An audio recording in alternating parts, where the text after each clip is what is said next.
Colleagues, we will be starting today's business with the election addresses from those standing for President and Vice President. As stipulated by the SOC protocols yesterday, I will call candidates in alphabetical order. First for the position of President, and then for the position of Vice President. Each candidate will have up to 5 minutes to address Congress. Please keep to time, colleagues. If you are a candidate and not already sat at the front, please make your way down. I'll now call first Gordon Gibbs.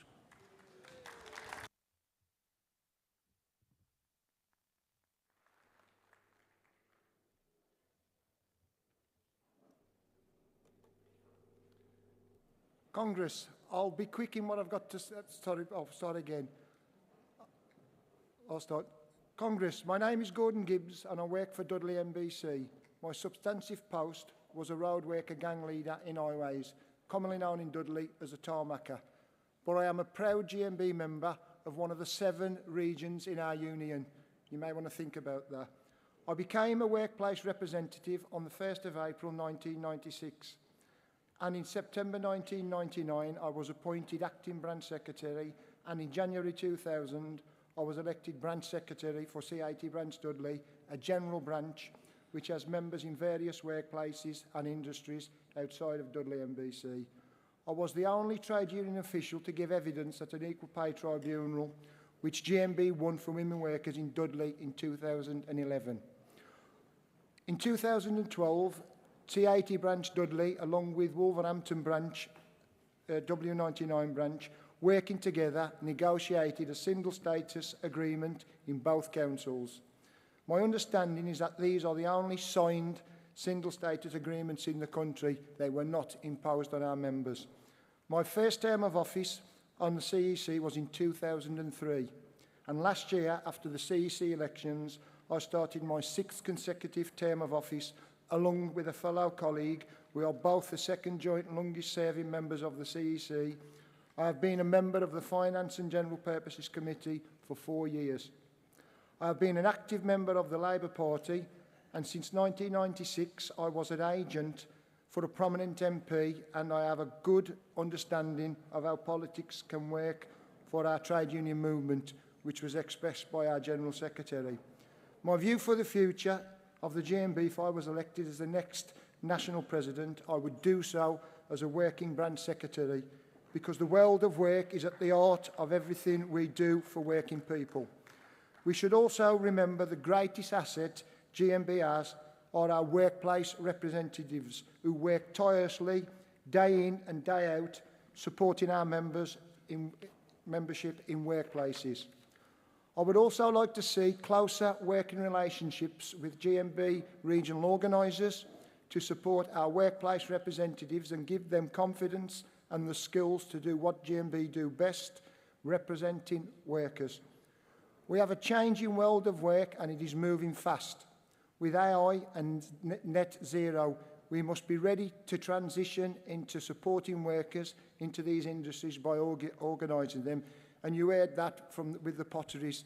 There needs to be a transition from one role, and that's what we need to be doing, organising. We have a Labour government which we must campaign and hold to account to implement the Employment Rights Bill to support our members and make sure it is not watered down. I just want to raise a few points from what I've said today. Again, the strength of our union will be our workplace representatives, the people in this hall today who need support. We must offer that support because the world of work, again, is changing.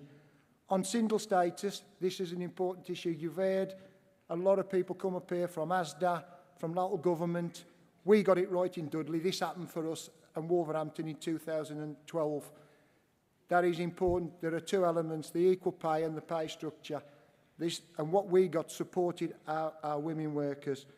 Just back to the AI and the net zero and the triple SMB.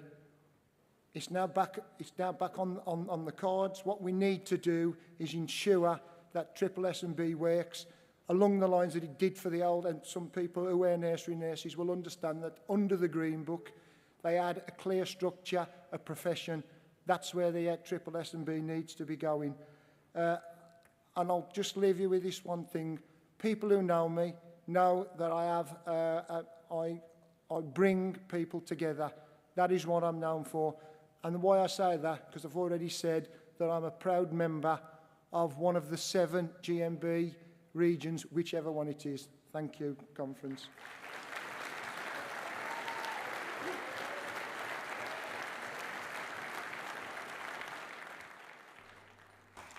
Barbara Plant.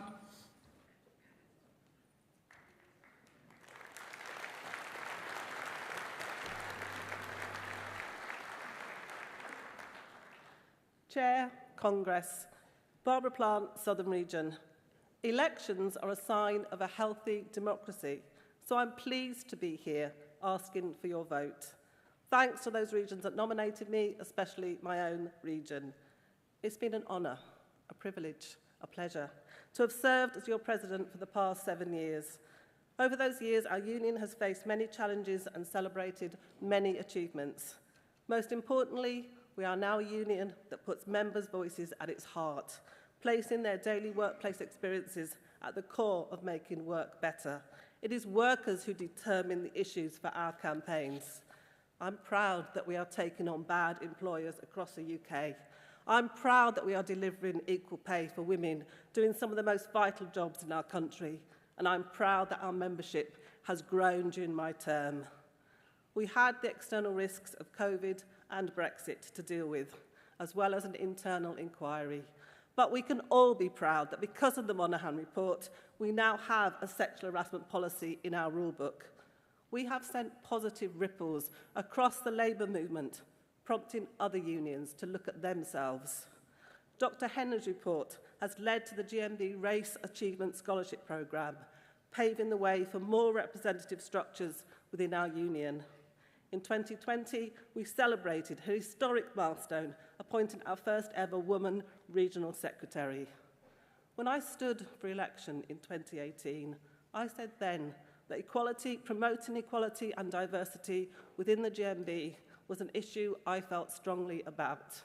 They were not empty words. We are not there yet, but in a far better place, I believe, than we were 7 years ago. It's been an absolute joy as president to travel the length and breadth of our union, meeting members in their various workplaces, learning about their working conditions, whether that's in a shipyard, a pottery factory, a biscuit factory, an Asda distribution centre, a whiskey bottling plant, a workshop that makes cathedral organs, or a nuclear power station, to name but a few. I have aimed to truly be your national president, accessible to all, happy to be invited and travel to events wherever they are held. As I said also in 2018, we are a trade union in the 21st century, but our roots and structures stem from the late 19th century. Therefore, we must be willing to look at, reflect on ourselves and change. And in the last 7 years, we have become a more open, transparent union. The CUC now receive the minutes from the SMT meetings. I meet with regional presidents quarterly. Regional presidents are invited to CUC meetings as observers, if not already elected on there. A CUC handbook has been created. We now have standing orders for CUC meetings. There is a newly formed branch working party and a rulebook working group. No longer do we work in silos, but share best practice across regions and nations, learning from each other. Thanks to your support and all your hard work, we can be proud that we are making GMB the best union possible, with members at the heart of that process. I have chaired 5 successful congresses, and I would be honoured to be back in Blackpool next year, still serving as your president. Transformational change is difficult and never quick. We have achieved much together over the past 7 years, but there is still more to do, which is why I ask for another term to continue working with the CC and the General Secretary. Thank you for everything you do, for being part of this wonderful GMB family, for listening and hopefully for your vote. Let's keep making work better together. Thank you.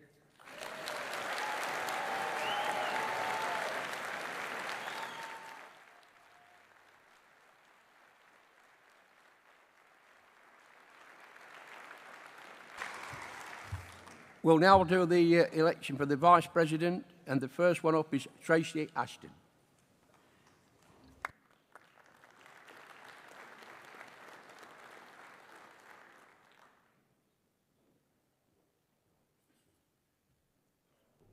No pressure, guys, eh? Good morning, Chair. My journey starts with my roots. My mum and my dad, they were grafters, quiet, working-class heroes who taught me that dignity lies in how we serve others, not how loudly we shout.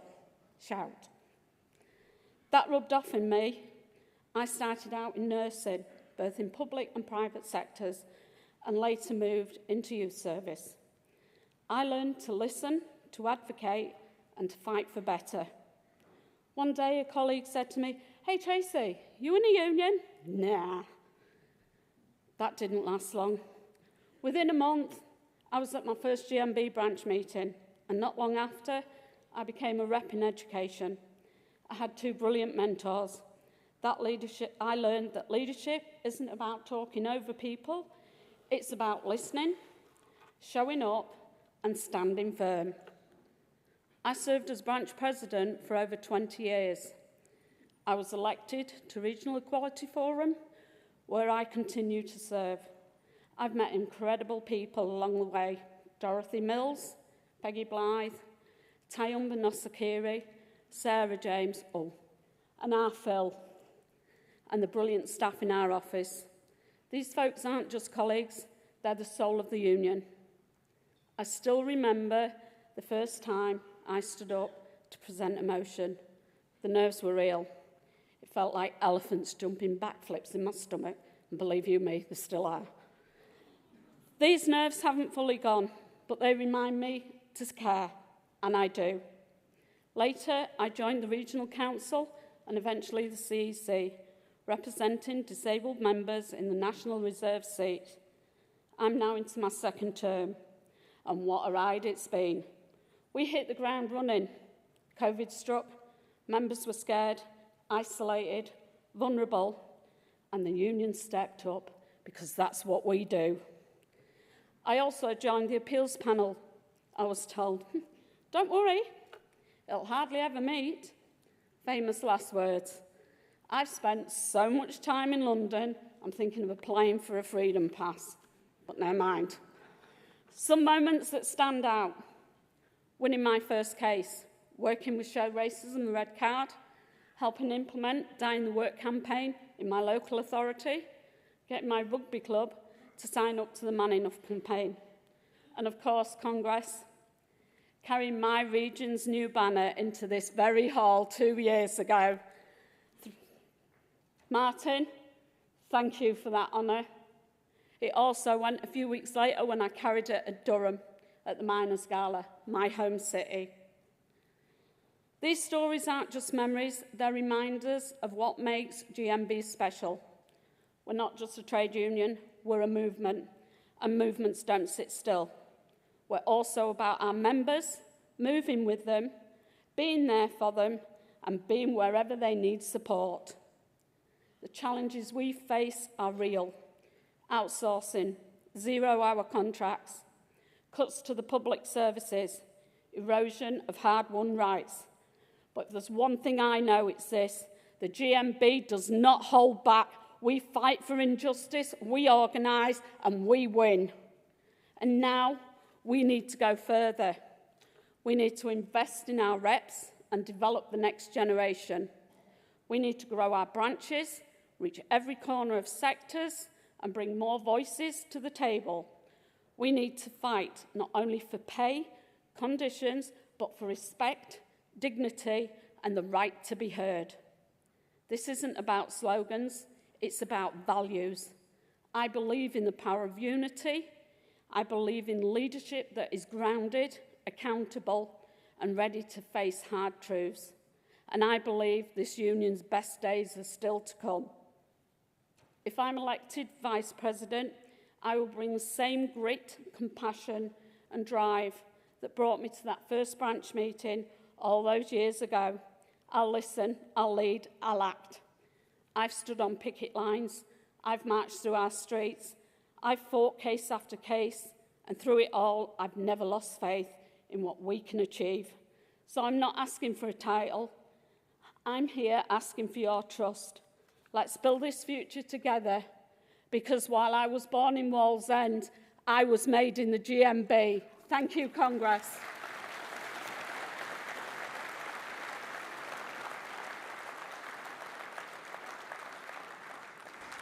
Kevin Buchanan.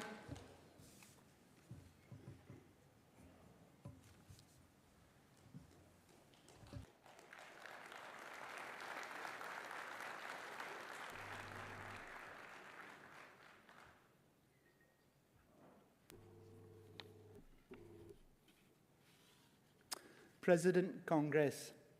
Kevin Buchanan, seeking your support and your vote for the role of Vice President. I'm not normally the subject of my own speeches, so I must confess this is really outside my comfort zone. I've spent years as an activist campaigning and representing collectives or members, not speaking about me as an individual. So what to talk about? Well, many of you don't know me, so I better tell you a little bit about me, or rather me and the GMB. How do you condense a lifetime as an activist into 5 minutes? Well, let's have a go. Throughout my working life as an activist, I've had the privilege of supporting and representing members in a wide variety of workplaces, many of which presented very substantial and daunting challenges. I'm sure that's something you're all familiar with.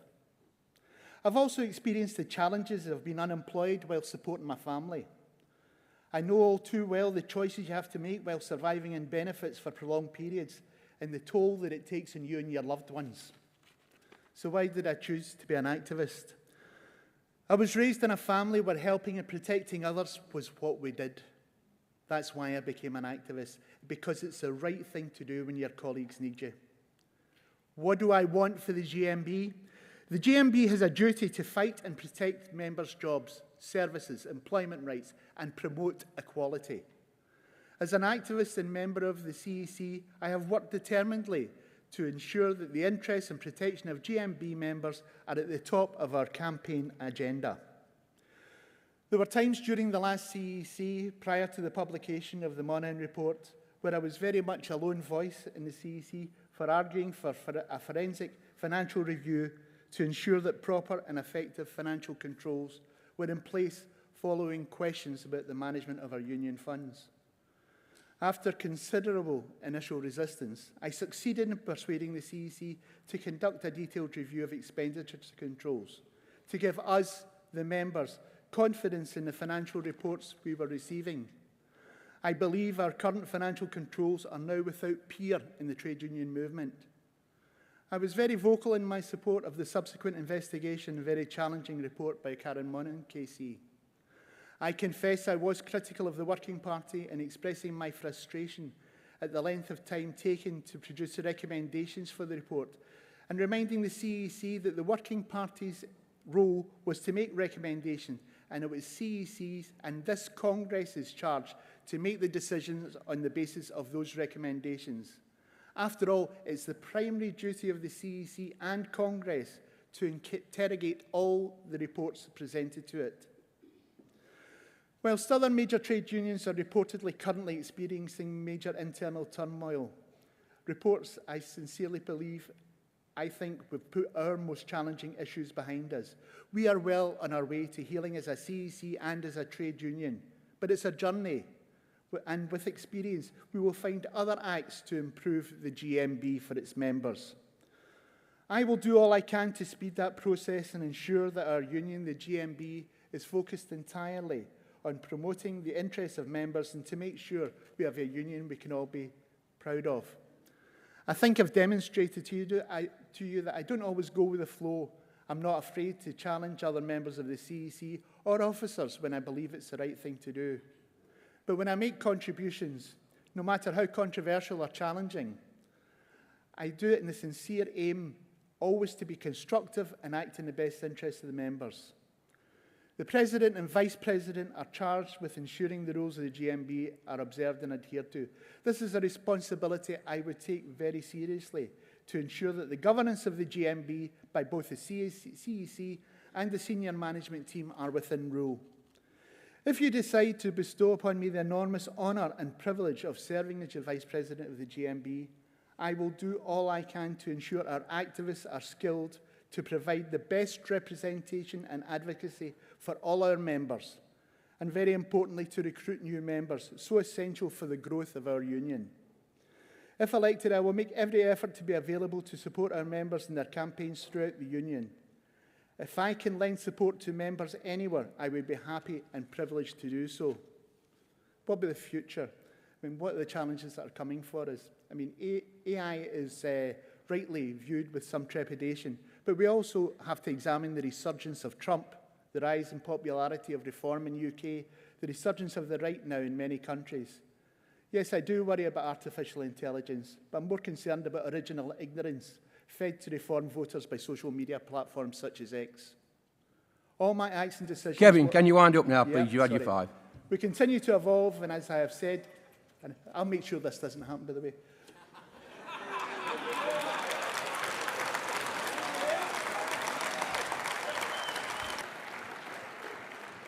We continue to evolve, and as I said, I will work tirelessly for you in the future to make the union better. Thank you very much.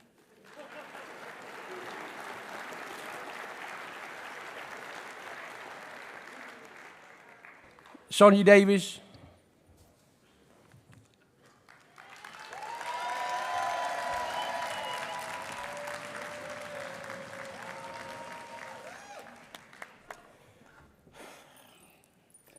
Sisters, brothers, esteemed members of our union, firstly, I would like to take this opportunity to thank Malcolm Sage for his many years of dedicated service to our union. Thank you, Malcolm.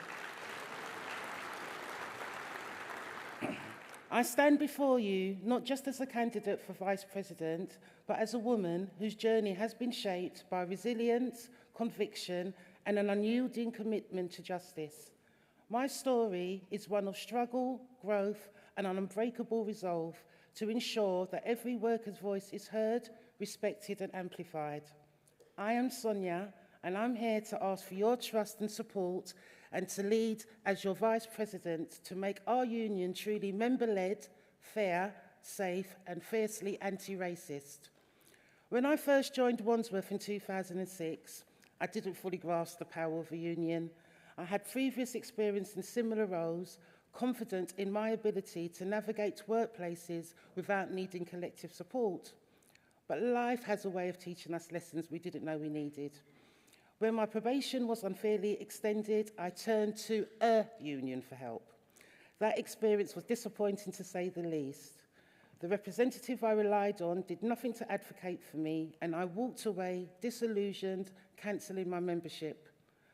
But Congress, that moment planted a seed, a realisation that unions could and should be so much more, if only they were led by people who truly cared. In 2010, I found my home in the GMB at Wandsworth. I attended a branch meeting, listened, questioned, and joined, determined to make a difference. We need more people to not just join our union, but to step up and build our union too.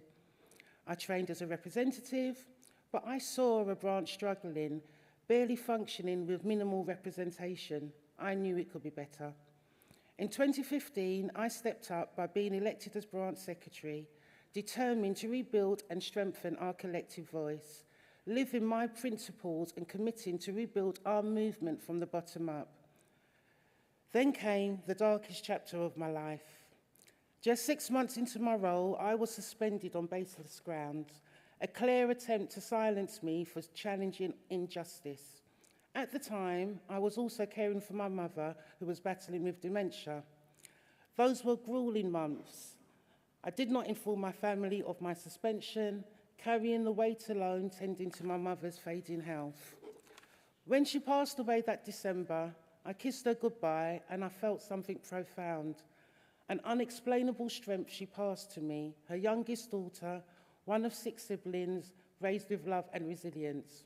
That strength has carried me forward. After 4 agonising months, I was cleared of all allegations, a witch hunt exposed for what it was. When I returned to work, I didn't just shrink back. I demanded a meeting with the director, and I held them accountable for failing me both as an employee and as a branch secretary. I wanted to ensure that no other worker would ever face what I had to endure. That experience didn't break me, it galvanised me. It lit a fire in me to ensure no worker ever feels abandoned or unheard. My mother's strength, together with my own, became my guiding light to fight injustice in every workplace. Since then, I've poured my heart into our union. I've served on countless internal GMB committees, Vice Chair for National Lifelong Learning, sat on the Labour Party's Ford Report, and I've championed many issues. I'm proud that my Richmond and Wandsworth branch has grown to over 2,700 members. Having completed the tutors course, I also facilitate GMB courses for Shrewsbury College, empowering others to lead.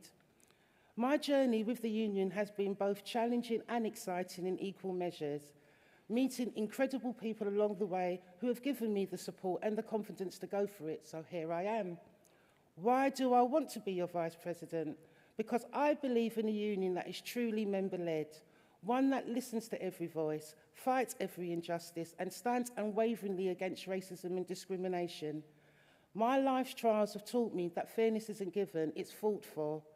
I've faced betrayal and loss, yet I've risen stronger, driven by the belief that every worker deserves dignity, respect, and a union that has their back.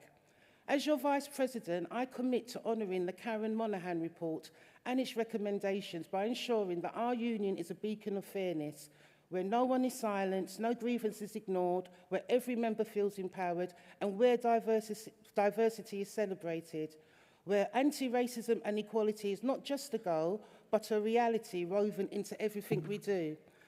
So Congress, I ask for your vote, not just for me, but for the vision of a union that stands tall, united and Sorry, just. Sonia, can you finish now, I please? believe in smashing glass ceilings. A vote for me will be a vote for smashing yet another GMB glass ceiling. Thank you.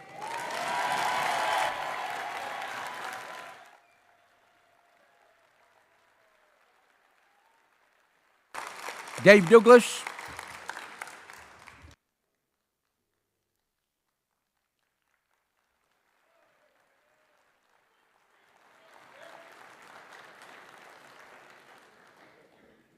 Chair, friends, comrades, Dave Douglas, North East Yorkshire and Humber region, rep, activist, gas man, standing to be our National Vice President. This union runs on people who do the hard work, the unseen work, often in their own time, for the sake of others. I want to thank you and your families for giving us your valuable time. I've been a GMB rep for nearly 20 years. I started on the tools. I'm still there now, as a gas engineer.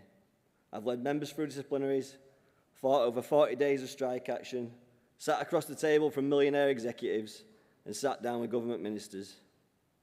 I've had members sob down the phone. I've had to hold the line when taking a promotion or when walking away would have been easier. In all my time with the GMB, the strikes, the negotiations, the wins, the losses, there's one moment I'll never forget, and I'm sure we've all got one. 14 years ago, I was driving a member home after he'd been sacked. No notice, no severance, just out the door. We turned his street, and there she was, his wife, locked out of his house, with his 6 kids, one clinging to her coat, waiting in the cold. He sat there in silence next to me, head in his hands, broken. And in that moment, I had one choice. I could have let him out and said, "Good luck, mate," and driven off like it wasn't my problem. But that's not what we do. I went home, pulled the policies apart, found the cracks. We rallied the members, built the appeal, and took it back to them. We got his job back. He's there. He's still there. Thank you. He's still there now. He's one of our strongest reps, and he'll be retiring soon with his dignity and his pension, and he'll tell you straight, it was our union that made the difference, and that's what the GMB means. It's never just a workplace issue. It's someone's future, it's someone's home, it's someone's life. Today, I'm bringing together frontline manufacturing and energy workers to make sure our voices are heard in our workplaces, in our communities, and at the very top of government. I've done this as a lay member, not on a full-time deal, not with a special pass, just like many of you here, balancing the job, my family, the union work, and the responsibility. That's who I am. That's what I've done, and that's the energy I'll bring as your Vice President. Congress, I'm not afraid of the difficult conversations. Ask any of the gas engineers. I'll challenge senior leaders where I work, and I'll do it in this union. Calmly, firmly, and with purpose, because decisions made at the top shape what happens on the ground. Privatisation has turned many industries into machines for shareholder profit. Pensions slashed, skills forgotten, frontline staff pushed harder for less. And unless we push back, that race to the bottom will drag our members with it. As Vice President, I want to be the voice in the room that doesn't forget what it's like on the ground, the weight of the job, the pressures our members face, the toil it takes when they've got nowhere else to turn. I'll be a Vice President standing alongside you as you fight for change, a Vice President who always puts members first, without fear or favour, a voice from the front line of working life, direct to that top table. Sometimes people ask me what it felt like when we lost the fire and rehire at British Gas, and I'll tell you, it felt bloody terrible. But today, as I watch fire and rehire being made illegal, I'm so proud for what we fought for. As our own rule book says, there's no limit to what this union can achieve. So, Congress, if you want a worker's voice at that top table, an experienced, battle-hardened activist, and someone who always puts members first, then please give me your support. Solidarity, brothers and sisters. Up the working class, forward together, long live the GMB.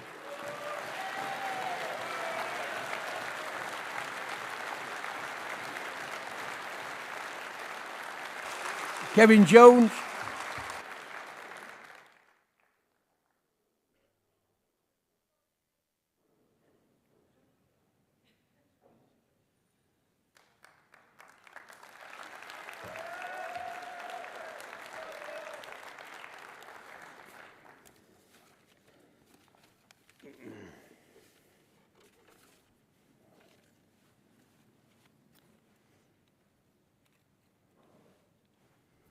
President, Congress, Kevin Jones, Wales of the South West Region. Colleagues, President, Congress, sisters and brothers, it gives me great pride, deep humility and unwavering commitment that I stand before you today to ask for your support in nominating me as your Vice President of our great union, the GMB. I joined the GMB in 1979 and I've been a member for 46 years. During that period, I've held positions as branch shop steward, branch president, Equality Officer, and currently Branch Secretary and Convener with Merthyr Tydfil County Borough Council. I'm also the Regional President of the Wales South West Region. I come to you not as a stranger, but as a lifelong trade unionist with decades of service to the union and its members throughout those years. I've sat on many committees, including the Central Executive Council, and always have one unwavering focus, our members. For the very beginning of my journey, 46 years, my purpose has been clear: to listen, to stand up, and to speak out for working people. I've always delivered and believed that the voice of the member must come first. And if given the honour of serving you as Vice President, that voice will continue to guide every decision I make. I come from the Republic of Merthyr Tydfil, a small village within the Welsh Valleys, where community isn't just where we live, it's who we are. In our villages and towns, solidarity runs deep. People look after each other, they work hard, and they stand together in times of hardship. It's there where I learned the true meaning of the trade unionism, not just as a structure, but as a way of life. The same spirit of the community has shaped everything I do. I've spent years supporting Macmillan Cancer Charities, British Heart Foundation, and the Welsh Air Ambulance, and other charities of local action groups. Because I believe that our work as trade unionists cannot begin and end in the workplace, it must extend into the very fabric of our society. Congress, I am fully committed to supporting the President, the General Secretary, and every single region and branch of this union. Together, we must ensure that our values, fairness, dignity, respect and justice are not just words in the rule book, but principles we live by every day of our lives across all our nations. We are a proud union with a proud history, but it's not just enough to honour that history. We must protect it, and we must build on it. And as Vice President, I will work tirelessly to ensure the GMB members remain strong, member-led and focused on the matters most, protecting our people, improving their lives and defending their rights. I don't believe that in titles for the sake of titles. I believe in leadership that listens, leadership that unites and leadership that delivers. If elected, I will be visible, accessible and active. I will be a Vice President who works with you, not above you.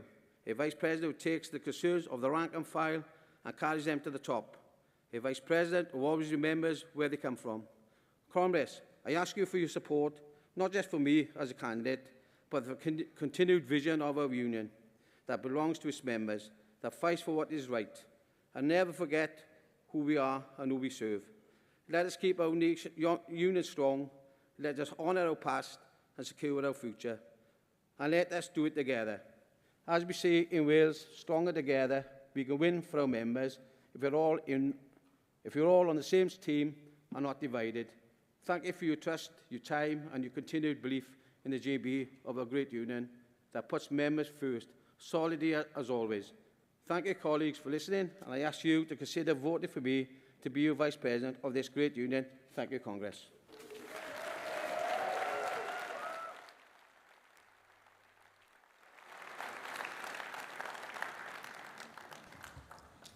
Congress, we are now continuing with Congress business.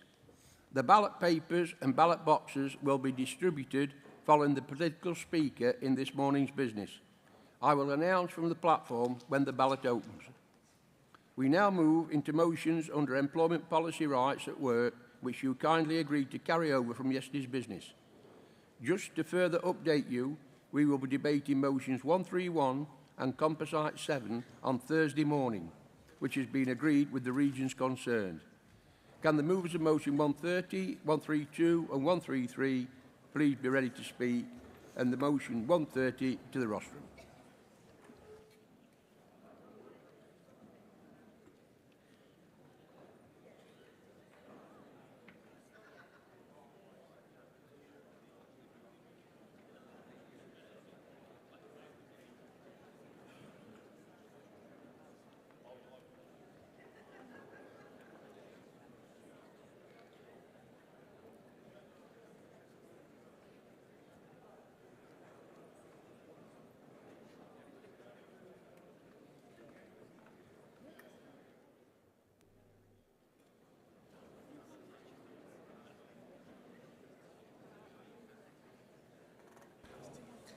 The mover of 130 to the rostrum, please.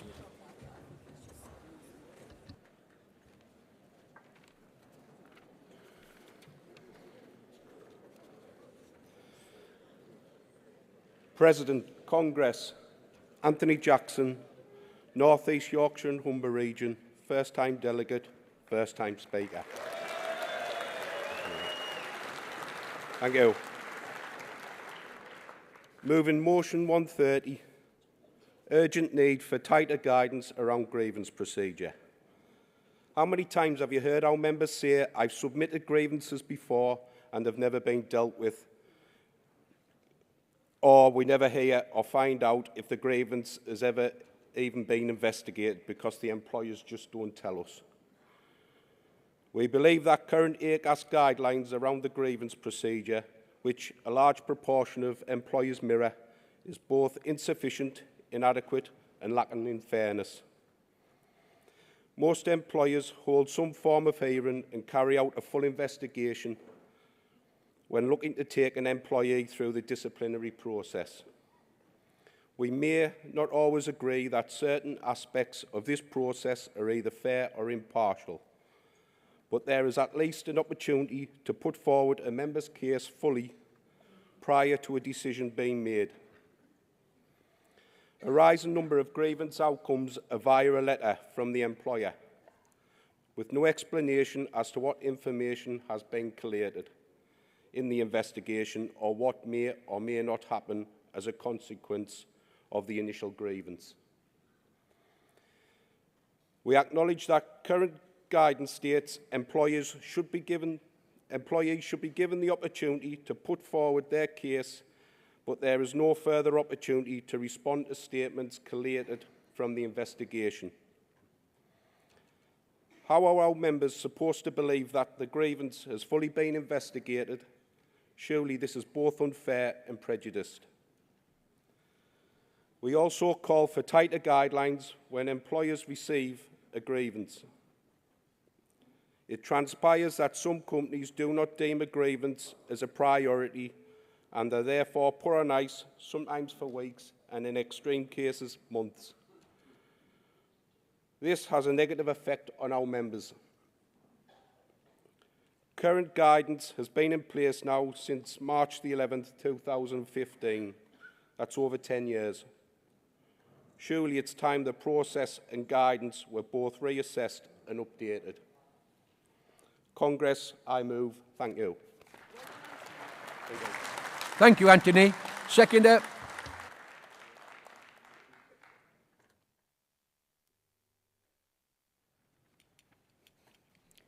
Sue Atkinson from North East Yorkshire and Humberside. How many times have you heard the same story when asking people to put in a grievance? No, not going to bother.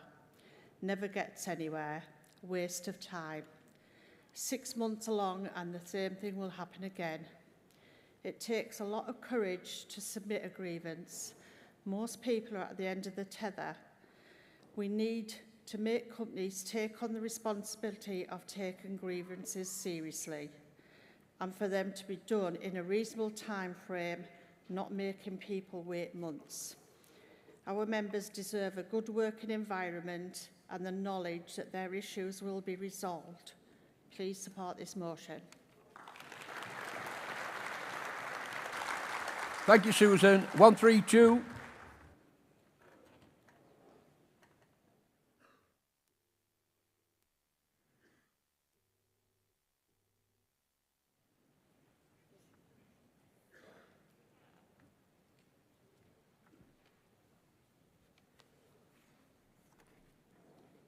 President Congress, Jeff Sutton from the perfectly formed Wales and the South West region, move in motion 132. Remember, I got Malcolm. Colleagues, today we stand at a pivotal moment for working people across the UK.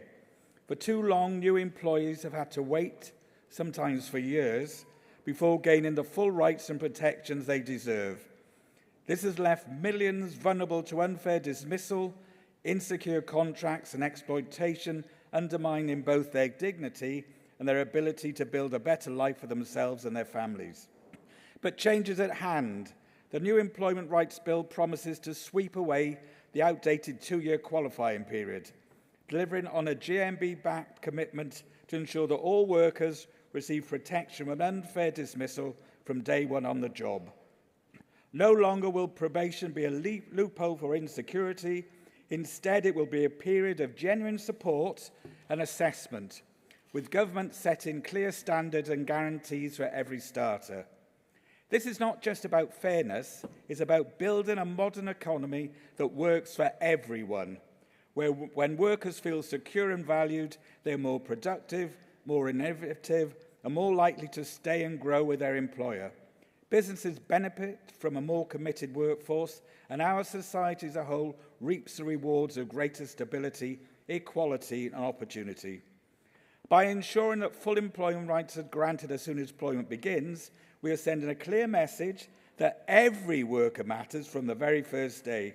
We are building a future where no one is left behind, where every job is a good job, and where the law stands firmly on the side of working people. Let us seize the moment. Let us stand together for dignity, security, and justice in every workplace. Congress, please support this motion. Thank you, Jeffrey. Seconder.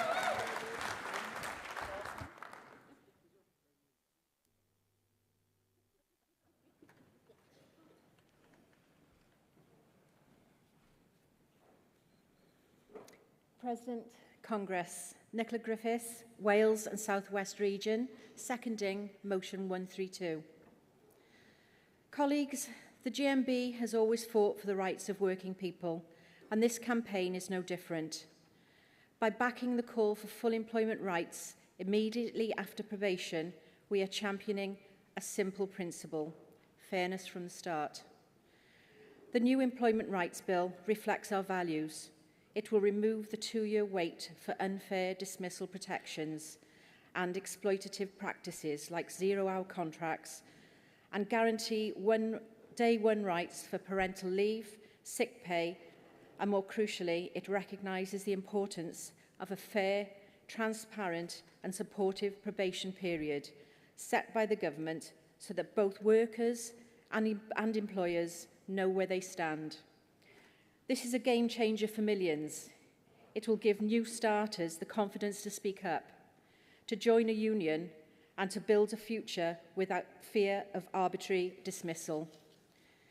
It will help businesses attract and retain talent, and it will make our labour market stronger and fairer for all. Let's make sure that the new bill delivers on these promises. Let's ensure that every worker, regardless of background or contract, gets the protection and respect they deserve as soon as they finish probation. Congress, please support this motion and help us build a better, fairer world of work. Thank you. Thank you, Nicola. Mover of 133.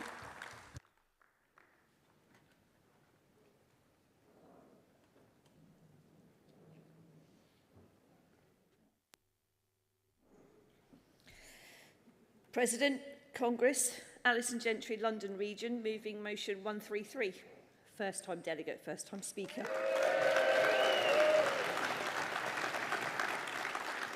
I appreciate you. I rise to propose the motion Workers' Protections from Artificial Intelligence, Transparency, Accountability and Job Security. The rapid integration of artificial intelligence and algorithmic decision-making systems is transforming our workplaces. While AI brings opportunities for efficiency and innovation, it also presents significant risks to workers, risks we cannot ignore and that require our immediate attention. Today, workers face decisions about hiring, performance, task assignments, and even terminations made by AI systems, often without transparency or recourse. These systems can change overnight, with workers left in the dark about how or why their jobs are affected. The lack of transparency can lead to biased, unfair, or discriminatory outcomes, especially for our most vulnerable or marginalised colleagues. This Congress must demand that workers have the right to know how decisions affecting their employment are made. We must insist on the right to understand and review changes to algorithms that impact our work. Workers should never be subject to black box decisions that cannot be explained or challenged. Beyond transparency, we must address the threat of job displacement. AI-driven automation is already eliminating roles across industries. We need proactive measures to protect workers and ensure a just transition. That means employers must assess the impact of AI, provide upskilling and reskilling opportunities, and guarantee fair severance and support for those displaced. Our motion calls for robust safeguards against bias and discrimination. Regular audits of AI systems must be mandatory, with worker representation on oversight bodies. No worker should suffer discrimination from an algorithm. The right for yours and my data to be removed and, if need be, forgotten, to be sure big corporate cannot profit from yours and my work. Enforcement is critical. We propose a national regulatory body to oversee these protections, strong whistleblower safeguards, and the right for workers to take legal action when their rights are violated. Finally, we urge our union to lead the way. We must develop an industrial strategy and establish a national project group to research, educate and train workers for the AI-driven future. This group should report back to Congress in 2026 with a comprehensive strategy. Colleagues, AI must not be a tool for exploitation or exclusion. With transparency, accountability and robust protections, we can ensure that no worker is left behind in this technological revolution. I move. Thank you, Alison. Seconder.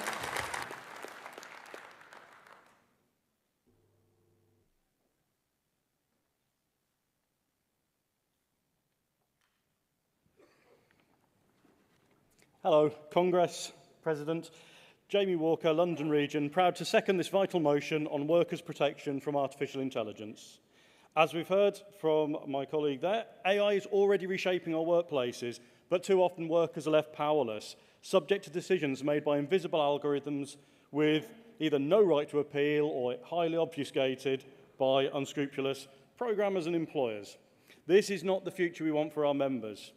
Transparency is not just a technical issue, it's a matter of fairness and dignity. Workers deserve to know how decisions about their jobs are made. They deserve the right to challenge unfair outcomes and be informed about changes that affect their livelihoods. Job security must be at the heart of our response to AI. If roles are lost to automation, employers must be required to support workers through retraining, redeployment, fair compensation, and real opportunities to move into new roles, not just promises. We cannot allow technology to become an excuse for abandoning our responsibilities to working people. And we also need strong safeguards against bias, data misuse, and onward distribution of data that we may have given over.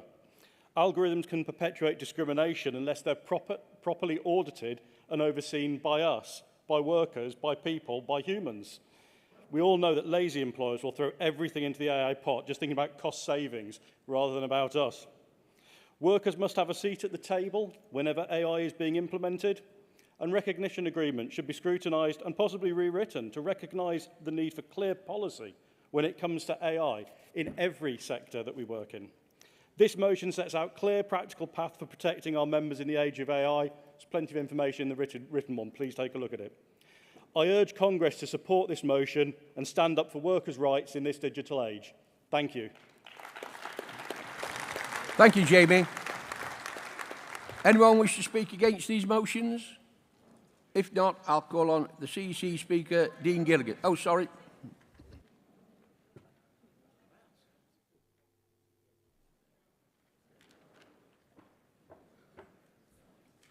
Thank you, President. Congress, good morning. This is not really an opposition, but it's motion 132, Wales and South West. I think it's a good motion. I agree with the sentiment, but I think it's misguided. We're at the New Deal for Working People wants day one working rights, not after probation. So I think, really, you've got to explain what you mean on this, because, you know, probations can last up to a year, sometimes longer if people are doing apprenticeships. And, you know, the New Deal for Working People and our demands and our union policy is for day one working rights, not working rights after a probation that could last up to 18 months. So I'd be really grateful if you could explain your thinking behind that. Thank you. Thank you, James. With it not being against, it not need a reply. I now call on Dean Gilligan.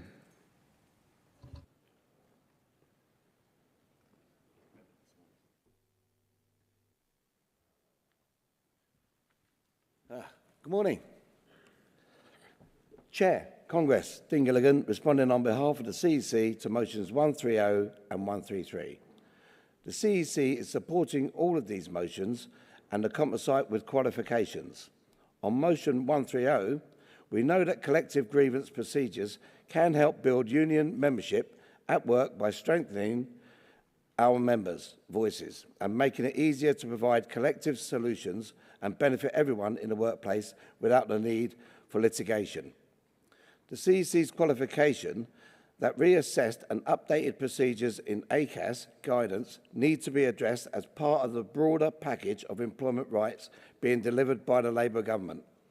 We should also not inadvertently introduce procedural traps that might impact negatively on our litigated cases, as was the case with the statutory grievance and disciplinary procedures regime that in place between 2004 and 2009 under the last Labour government.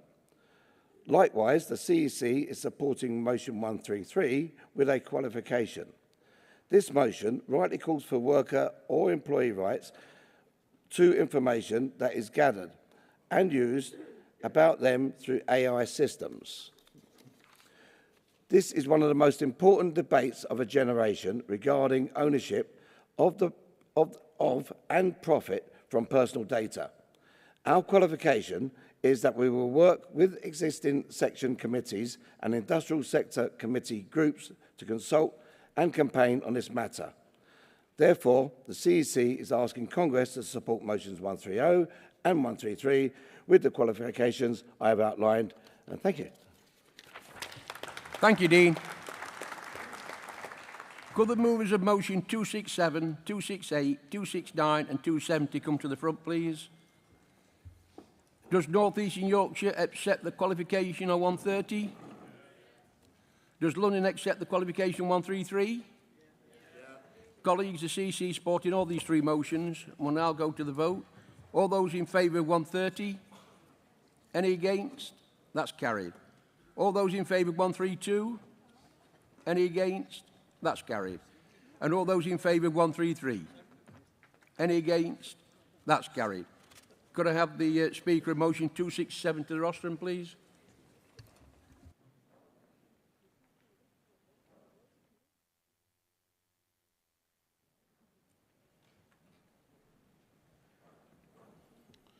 President, Congress, Ben Campbell-White, London Region, moving motion 267, rough sleeping.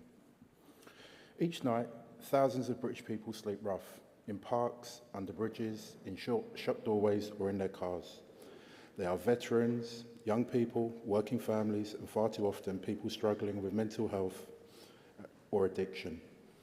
Rough sleeping is the most visible and extreme form of homelessness. It is not just a housing issue, it is a public health crisis, a moral failure, and a stark reminder of the inequality we must confront. For those sleeping rough, every day is a battle for survival. Hygiene becomes a near impossible task without access to washing facilities or clean clothes. Simple tasks like brushing teeth or washing hands, things most of us take for granted, are luxuries beyond reach. This leads to deteriorating physical and mental health, infectious diseases, and further isolation from society. Sleeping rough strips people of their safety. Vulnerable individuals are often subjected to violence, theft, harassment, and exploitation. This level of exposure and fear takes an immense psychological toll, often deepening trauma and worsening mental health. It also makes recovery even harder. How can anyone rebuild their life under constant threat? Rough sleepers are exposed to rain, snow, and freezing temperatures without adequate insulation, heat, or protection. In these conditions, sleeping rough is not merely uncomfortable, it can be life-threatening. No one should die for a lack of roof over their head. We need real prevention. We need a national strategy that moves beyond short-term fixes and band-aid solutions. Without a stable address, access to showers, or even a place to rest, how can someone hold down a job? The system not only neglects them, it actively locks them out of the very opportunities that could lift them out of homelessness. Rough sleeping is not merely a consequence of homelessness, but a manifestation of deeper societal issues. Factors such as a lack of affordable housing, unemployment, financial instability, and family breakdown contribute significantly to this crisis. Moreover, many individuals on the streets grapple with unrelated mental health issues, substance abuse, and social isolation, which are often exacerbated by life on the streets, creating a vicious cycle. We need to listen to those with lived experience because they know what works and what doesn't. The decisions that shape their reality are made in offices far removed from the streets, by people who may never have had a real conversation with someone who's lost everything. Policies are drawn up with good intentions, maybe, but without a grounded understanding of what it truly means to be homeless in Britain today. We cannot keep making decisions from the top down without listening to those at the bottom looking up for help. We need to invest in permanent supportive housing. We need to improve access to mental health and addiction services. We need to ensure that no one is discharged from hospital, prison, or foster care into homelessness. We need to ensure more is done to help victims of domestic violence to ensure that by fleeing their homes, they are not faced with homelessness. With sustained investment, a focus on prevention, and a commitment to collaborative action, we can ensure that everyone has a safe and secure place to call home. Congress, please support this motion. Thank you. Thank you, Ben. Seconder.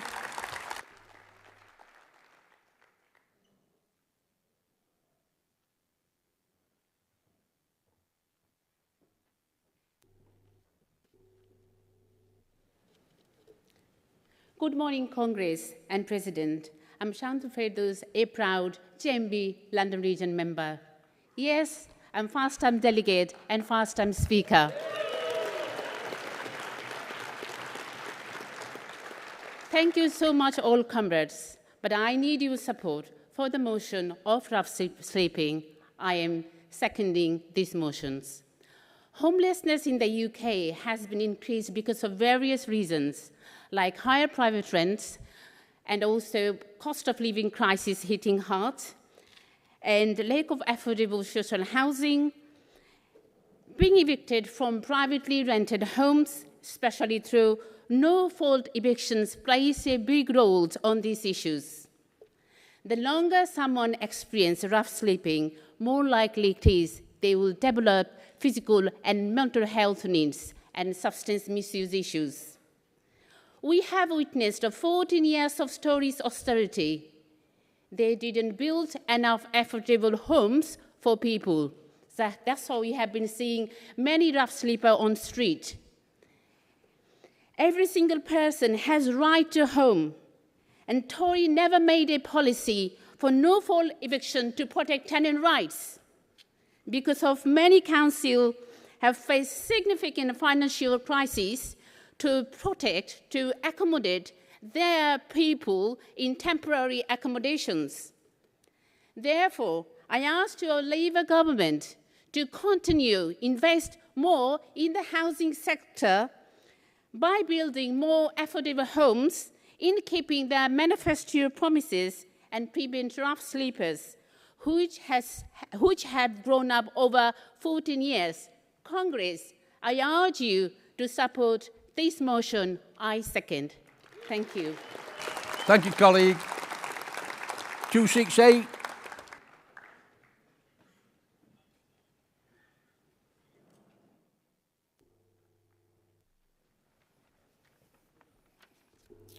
President, Congress, Stephen Voller, London Region. Moving motion 268. Council tax a fairer system for all. Every year, council tax rises to extortionate levels beyond the reach of pockets of most households and working families. Some of the criteria used to assess and justify the changes of the property for the banding are as follows: size, layout, character, location, and value. If you adapt part of your property so that a relative can live with you, it has a separate entrance. If it has a separate entrance, but still the same property, the government says that it must have its own banding. So you end up paying 2 council bills. For the same property, residence properties are built on one plot of land, which comes with the price of the property at no extra cost.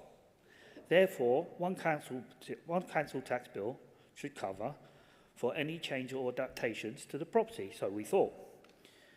Cost of living rises every year without fail, and so does all household utility bills, including council tax. If you're already paying council tax for the property, why should you be made to pay separate for any changes made to the same property, which means you will pay twice? Plus, the annual increase, this is just an example of exploitation from an unfair policy from the government. The GMB must seek to pursue the government for a new, fairer system that will work for all. Please support this motion. I move. Thank you, Stephen. Seconder.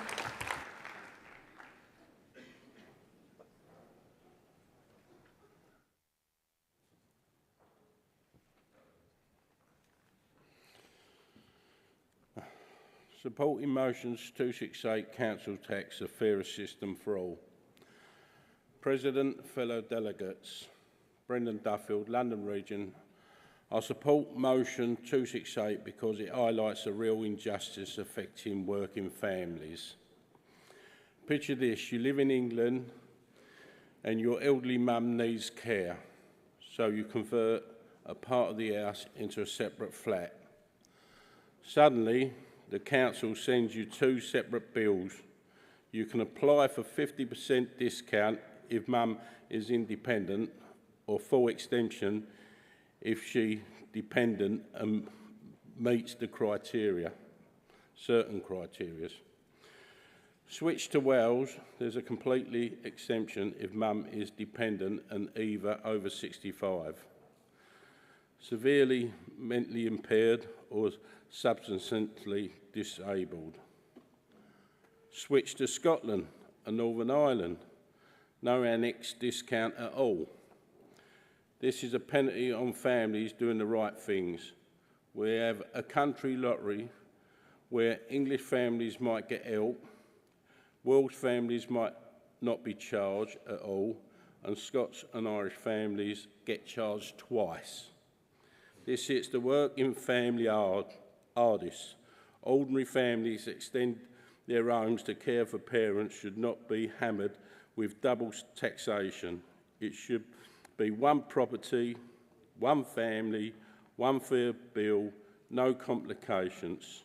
I urge you to support this motion because fairness shouldn't depend on which side of the border you live. Support this motion. Thank you, Brendan. Seconder.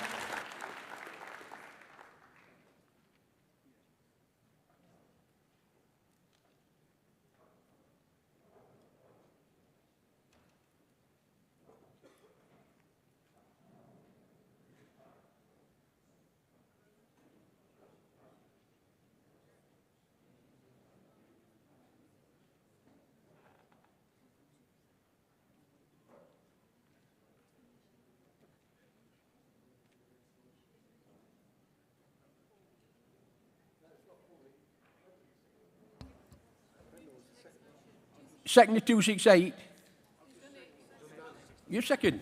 Apologise for that. Mover 269.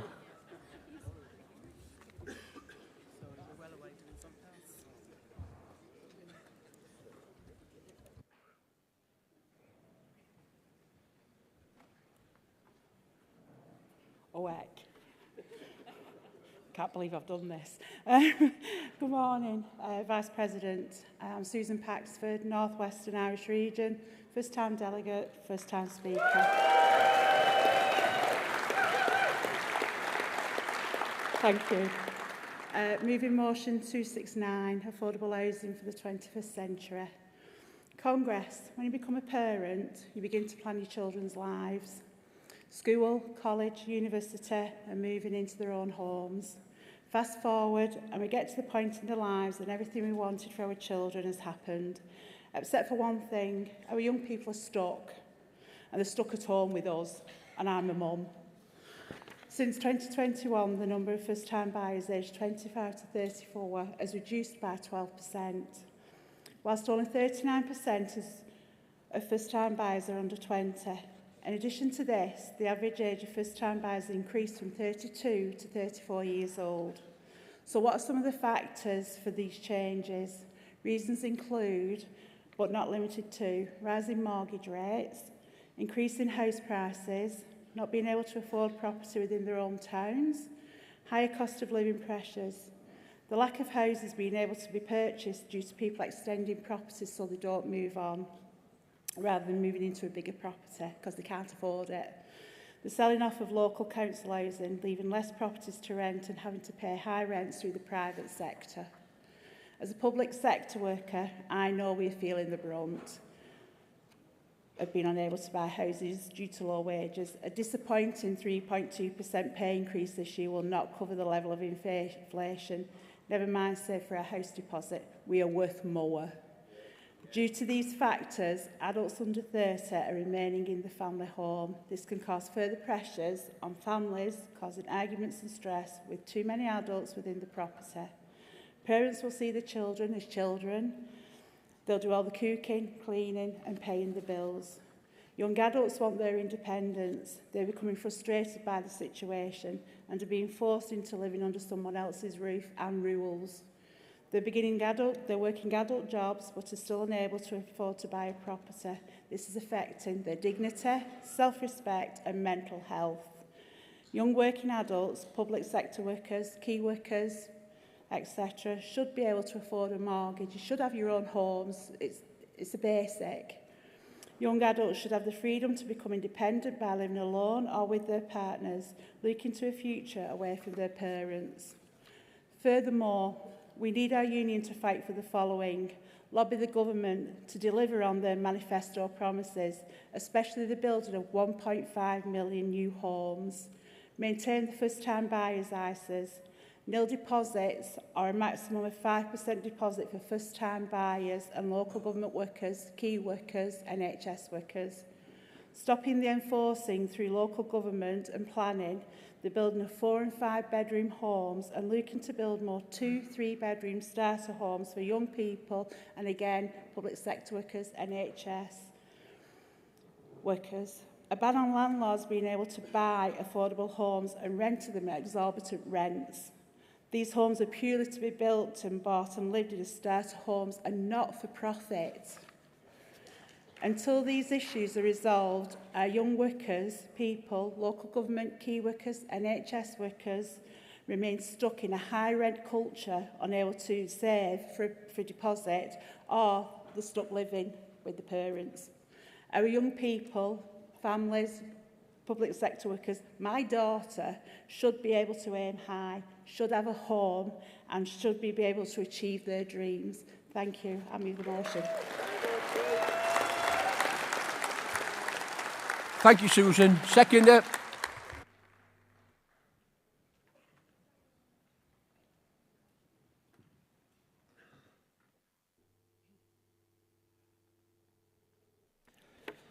Morning Congress, Vice President Andrew Trickett, North Western Irish Region, seconding motion 269. Congress, this motion is not just about buildings, but rather about dignity, stability and justice. We are living in an era where economic growth too often leaves behind those most in need. Families are being priced out of their own neighbourhoods. Young people are locked out of home ownership. And for too many, the simple human right to shelter has become a daily struggle. Affordable housing is not a fringe issue. It is central to economic opportunity, public health and social cohesion. And the solutions must be 21st century solutions, smart, sustainable, inclusive and scalable. That means rethinking zoning, investing in social housing, incentivising innovation in construction and ensuring that housing is not just available, but accessible and equitable. We must build not only more affordable homes, but better futures. Congress, I second. Thank you, Andrew. Mover of 270.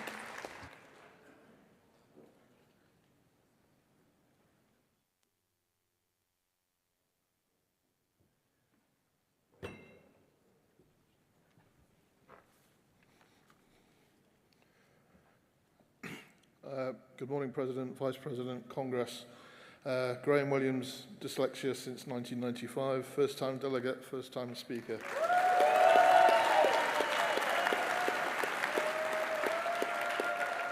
Thank you. I'm here today to talk about Motion 270, support for Lesness estate occupation. This motion calls on Congress to show their support for residents of the South London Housing Association who rightly disagree with the words regeneration, which they believe is misleading. Regeneration here refers to the demolition of hundreds of social housing homes, no freehold tenancies, no assured tenancies, and the relocation of the permanent traveller community. Housing Association figures release show of 2,000 new homes, less than 3%, 60 homes, will be for social housing. The remaining will be either for part-by-part rents or for the luxury housing market. This sounds like regeneration, or does it sound like gentrification? Residents of the Lesness estate protested to the Tory Council back in April this year with demands for the support to their campaign against the Housing Association's plan to demolish the remaining homes in their community. After the residents campaigned, seized the opportunity and took occupation of one of the empty homes. Campaign demands were simple. the immediate opening of the boarded up homes. Hundreds of social housing properties are boarded up, whilst the Tory Council have thousands of people on waiting lists for emergency housing. Many of these homes have been empty since before 2020. The remainder of the regeneration area sees large areas of their regeneration part of the estate boarded off, containing either mass amounts of rubble, concrete, or vast empty spaces. These were former working class homes for generations, now flattened to the ground. Much of the land has not been worked on for over 5 years and could have easily temporarily housed many of those thousands on the social housing list.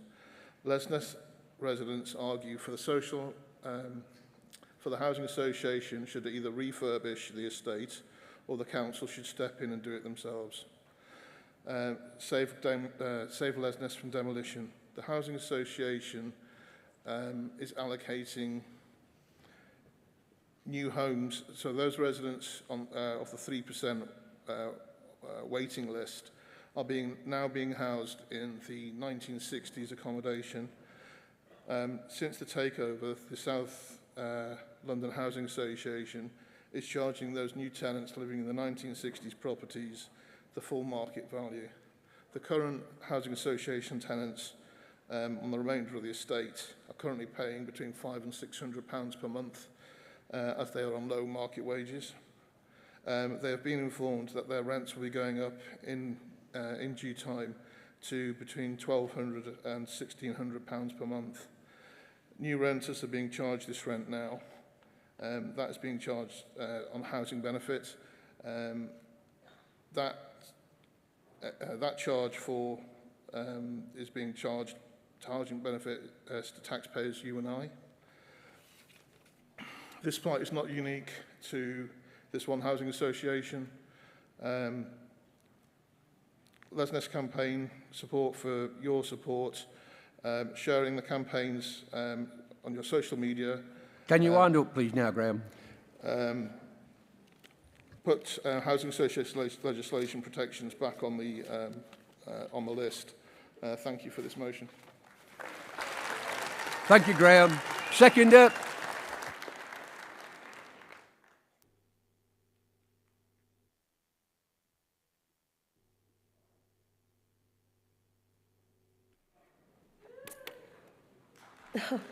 President, Vice President, gentlemen, esteemed guests. I'm Ashley R, Southern Region, seconding motion 270. First time speaker, first time delegate. We stand with the brave residents of Lesness Estate. Individuals have spent decades building their lives, contributing their community and calling this place home. They're not simply fighting for walls and roofs, they're fighting for dignity, security and the right to remain in the spaces they have cherished. It's deeply troubling that a housing association entrusted with providing homes is now threatening to uproot people, many of whom are retirees have worked tirelessly their entire lives, only to face the possibility of displacement in their later years. Their struggle is not just about housing, it's about the fundamental right to belong. The Tory Council has greenlit the plans that disregard the voices of those who wish to stay. Residents are led to believe their homes will be refurbished and not demolished. They were promised a fair deal, yet the compensation offered makes securing another home in London impossible. This is not regeneration, it's a forced removal and it must be challenged. The campaigners are simply asking for a real conversation with Peabody's executive leadership, the opportunity to discuss alternatives like refurbishing empty homes instead of tearing them down. How can a plan be called progress when it disregards the people it affects the most? The occupation is a simple symbol of resistance. Residents also argue that the so-called regeneration plans are a veiled attempt at social cleansing, targeting mostly the West African community that live on the Lesness estate. The pensioners have held their ground for 6 days occupying an empty property must remind us all that injustice is worth fighting for. Their defiance echoes the truth. Homes are not commodities. Communities are not bargaining chips. We call on Peabody, we call on Bexley Council, we call on Mayor Sadiq Khan. You must listen to these residents, acknowledge their right to stay and offer real solutions. If regeneration is truly for the people, then let the people have their say in how it unfolds. Lesness Estate does not belong to developers or investors. It belongs to its residents, past, present and future. Let us stand together, let's amplify their voices, and let us ensure that any human being should not be cast aside for the sake of profit. Congress, I second this motion. Thank you, Ashley. Anyone wish to speak in opposition? If not, can I call on Ian Clark to give the CEC qualifications?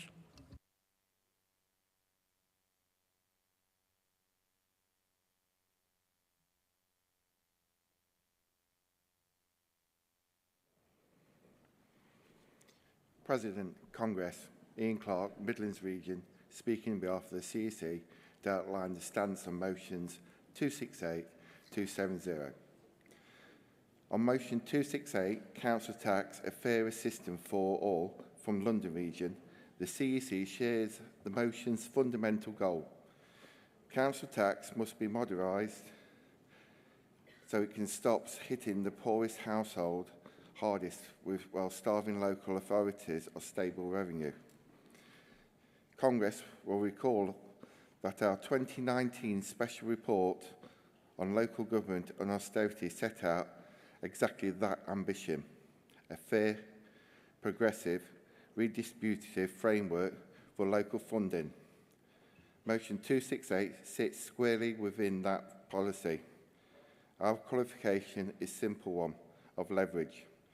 Central government alone can legislate systematic reform. Our direct lobbying power in Westminster is this issue will always be limited. The GMB can most effectively improve members' living standards today is by winning better pay conditions for the lowest paid staff inside local government and beyond. We therefore urge Congress to support motion 268 with this practical qualification. Turning now to motion 270, support for Lesness, occupation and campaign text. With Southern Region, the campaign in Lesness shines a light on national problem. Ageing housing estates allow the decay until demolition appears inevitable. GMB backs the residents' fight for safe, well-maintained homes. Our qualification, however, concerns resources, whether to donate funds or to amplify campaigning on social media rightly rests with the individual branches and regions. They know their budgets and local priorities best. The CEC therefore supports the motion while affirming that any financial or promotional contributions remain at branch and regional discretion. In summary, Congress, the CEC recommends that both motions 268, 270 will be carried with the stated qualifications. Should these qualifications not be accepted, we would ask Congress to oppose. Thank you. Thank you, Ian. Okay, Congress, I'm now going to suspend business on those motions as I've been told that our political speaker is here and she's on a tight schedule. So let me introduce. When we met in Bournemouth last year, it was during the general election campaign. Then on the 4th of July, the UK voted for change. Finally, after 14 long years, we saw the back of that dreadful the Tories and elected a Labour government. This is the first GMB Congress held under a Labour government since 2009. When we gathered in Blackpool, we heard from the then Prime Minister, Gordon Brown. I'm delighted to say that in 2025, we are now joined by another senior government minister. Just as important to us, she is also a long-standing GMB member. Congress, please join me in welcoming Rachel Reeves MP, Chancellor of the Exchequer, to address Congress.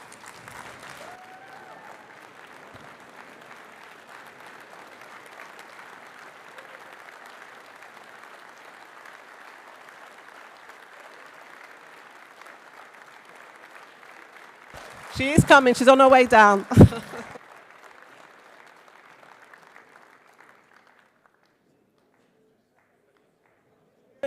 No, she is coming, I promise you, I promise you.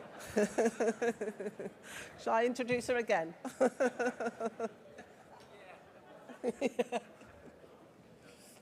Just say this, she was just getting down on the way down. It was just about 4 to 6. Okay, look, if you want to sit down, I'll introduce her again. I will introduce her again. When I've got the nod. No, I won't take the votes, it's too long. Do you want me to take them? No, I'm not going to. Do you see it? Right, okay, let me introduce again, all right? Congress, please join me in welcoming Rachel Reeves MP, Chancellor of the Exchequer, to address Congress.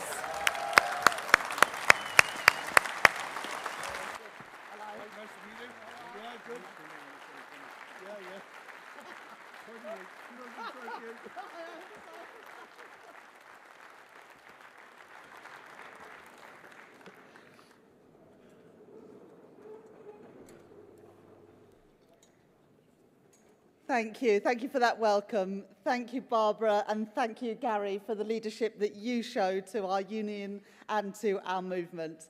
It's great to be back in Brighton, and it's a privilege to be back at the GMB Congress as a proud member of the GMB Union. Congress, I especially want to thank you all here for the tireless work that the GMB representatives do in so many workplaces. I know how difficult the last few years has been for many members, from the pandemic through the cost of living crisis. Working people paid the price for the Conservatives' failure, for their austerity, for their undermining of our public services, and for Liz Truss's fantasy economics. Never let anyone forget what the Conservatives did to our country. Never trust them again with our health service, with our schools, or with British industry.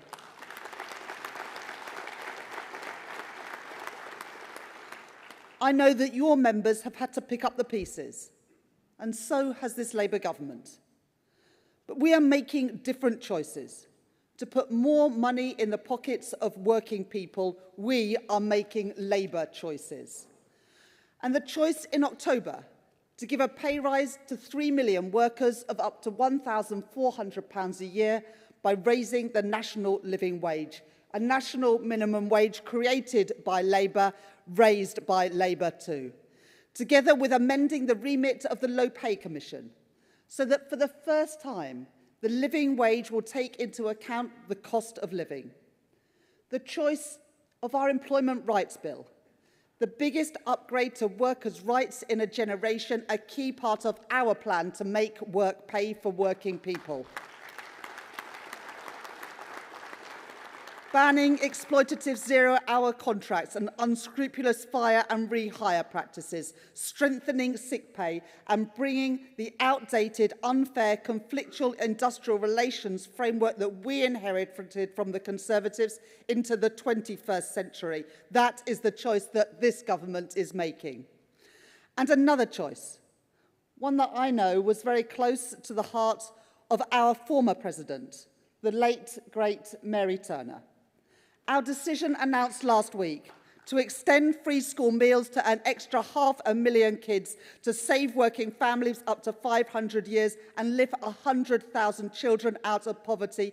That is the difference a Labour government makes. That is a testament to Mary's campaigning.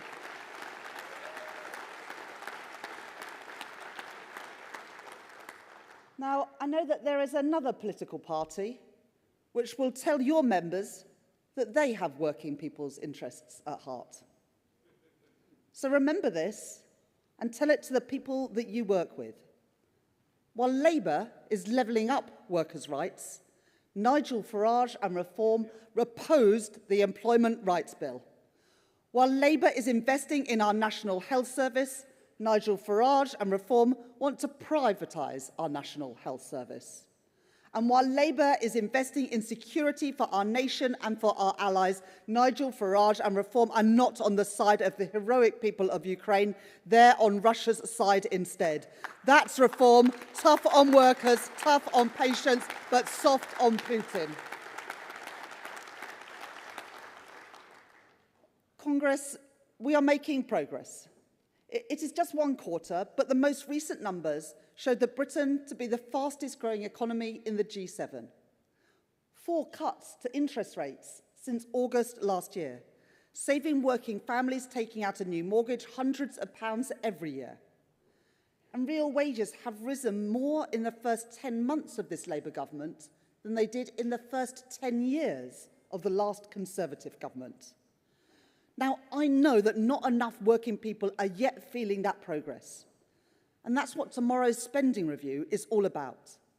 Making working people better off. Investing in our security. Investing in our health. Investing in our economy. This government is going for growth because that is the best way to create jobs, boost wages, lift people out of poverty and sustainably fund our schools and our hospitals and all the public services we rely on. And we're doing things differently. Because unlike the Tories, I don't think that the only good thing that a government can do is get out of the way. I believe in an active government, working alongside industry and trade unions to drive our shared prosperity. That is why we will be publishing our modern industrial strategy later this month. An industrial strategy based on genuine partnership between government, industry, and trade unions. And that is why tomorrow we will be allocating an extra £113 billion of investment, maintaining public investment at its highest sustained levels since the 1970s.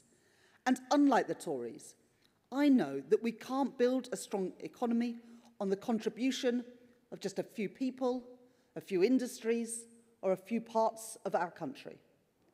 We're going for growth, growth in every part of our country, with the benefits felt in every part of our country.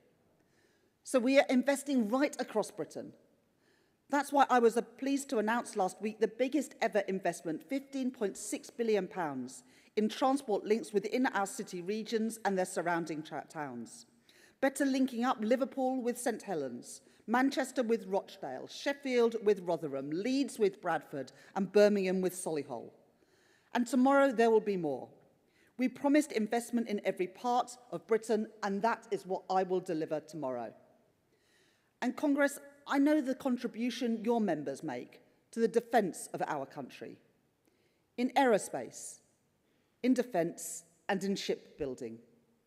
And I know that the first duty of any government is to keep our citizens safe.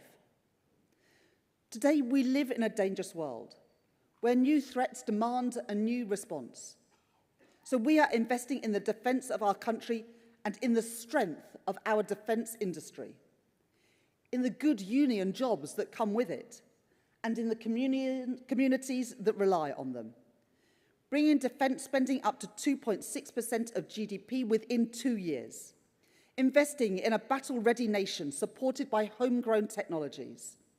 And investing in British jobs and British industry, including the investments that we have set out today in our nuclear defence, in Plymouth and in Derby, in Barrow and in the Clyde. If you want a taste of what that can mean for working-class communities, look at our plan for Barrow. Good, proud work for people in Barrow, building Britain's nuclear submarines, providing training and opportunities for our young people, decent pay that flows back into the local economy and high street, and a partnership between the Labour Council, this Labour government, and BAE Systems to invest in the regeneration of the town centre. Pride in your work, pride in your community, a strong Britain with strong defences, resting on the talent, the effort, and the prosperity of working people. But security does not stop with our armed forces. It is about making sure that in a world where energy prices were sent spiralling by events in another part of the world, or fragile international supply chains can be easily disrupted, that we must be a more self-sufficient nation. And we have been reminded so forcefully in recent years, energy security is national security. I know Gary and the GMB have always understood that.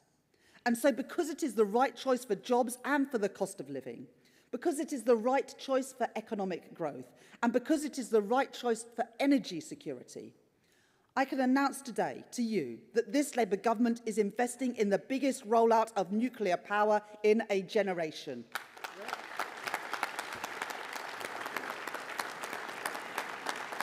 This government is giving our full backing to the Sizewell C nuclear plant, providing £14.2 billion of additional funding for the first directly state-funded nuclear power station since 1988.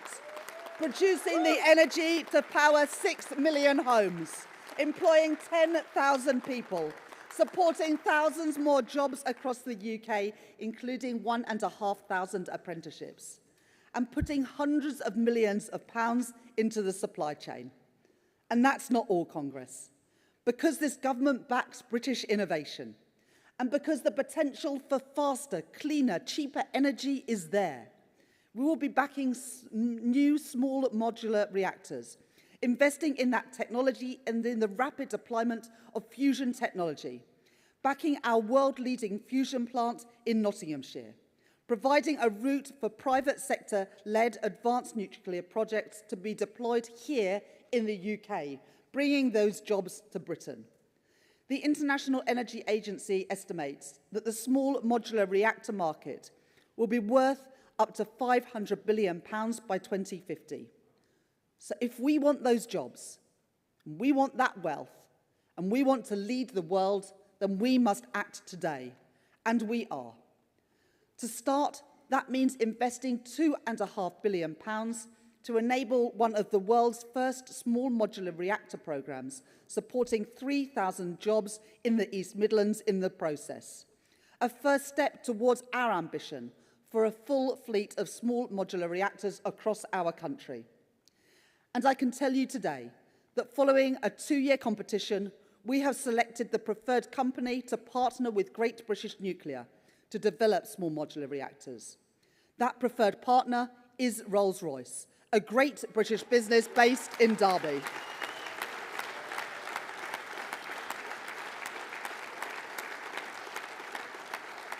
And Congress, I can tell you now that taken together, tomorrow's spending review sets out over £30 billion of investment in Britain's nuclear-powered future. Friends, this Labour government is launching a new era of nuclear power here in Britain.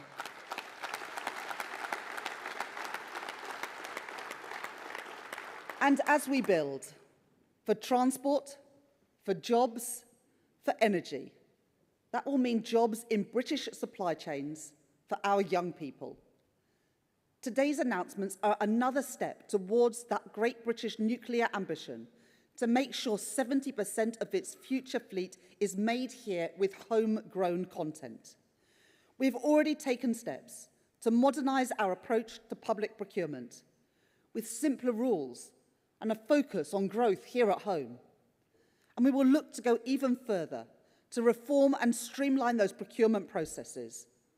And because our industrial ambitions rely on the ambitions and the talents of our young people, we will break down the barriers that those young people face in getting the skills and opportunities they want and deserve.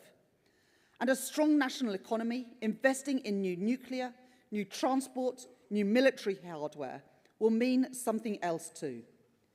New orders for steel. Steel made in Britain.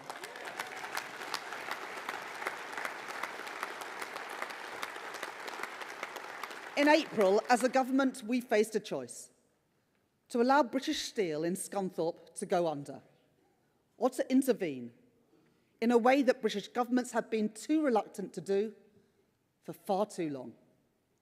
I was not prepared to tolerate a situation in which Britain's steel capacity was fundamentally undermined, in which our infrastructure, our industries, our security would become dependent on imported steel. And I was not prepared to see another working-class community lose the pride, lose the prosperity and the dignity that industry provides. So this Labour government intervened to save British Steel and the thousands of jobs that go with it.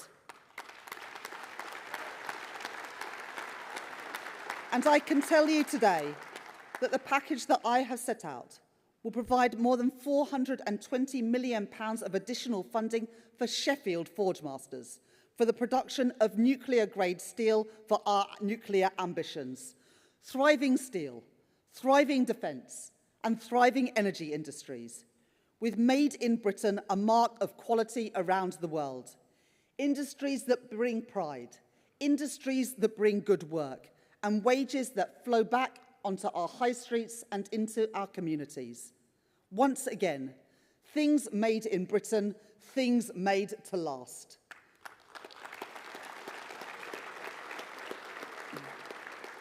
Congress, I know whose side I am on. I know whose side this government is on.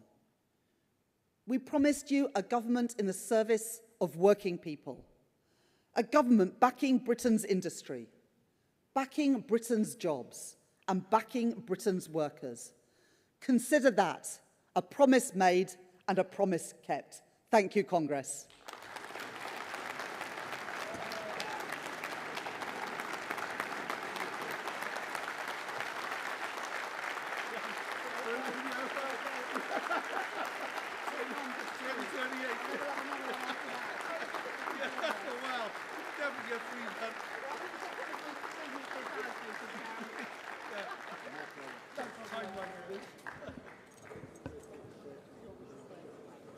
Rachel.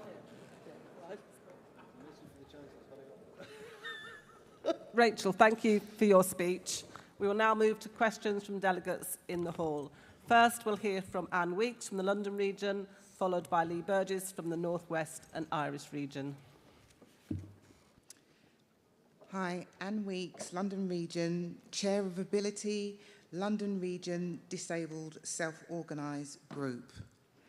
Proposed welfare reforms will push over 3 million households into greater financial hardship, including 800,000 losing access to personal independence payments, 150,000 losing carers allowance, and over 2 million seeing reductions in health-related universal credit. This is wrong. Will the government listen and think again?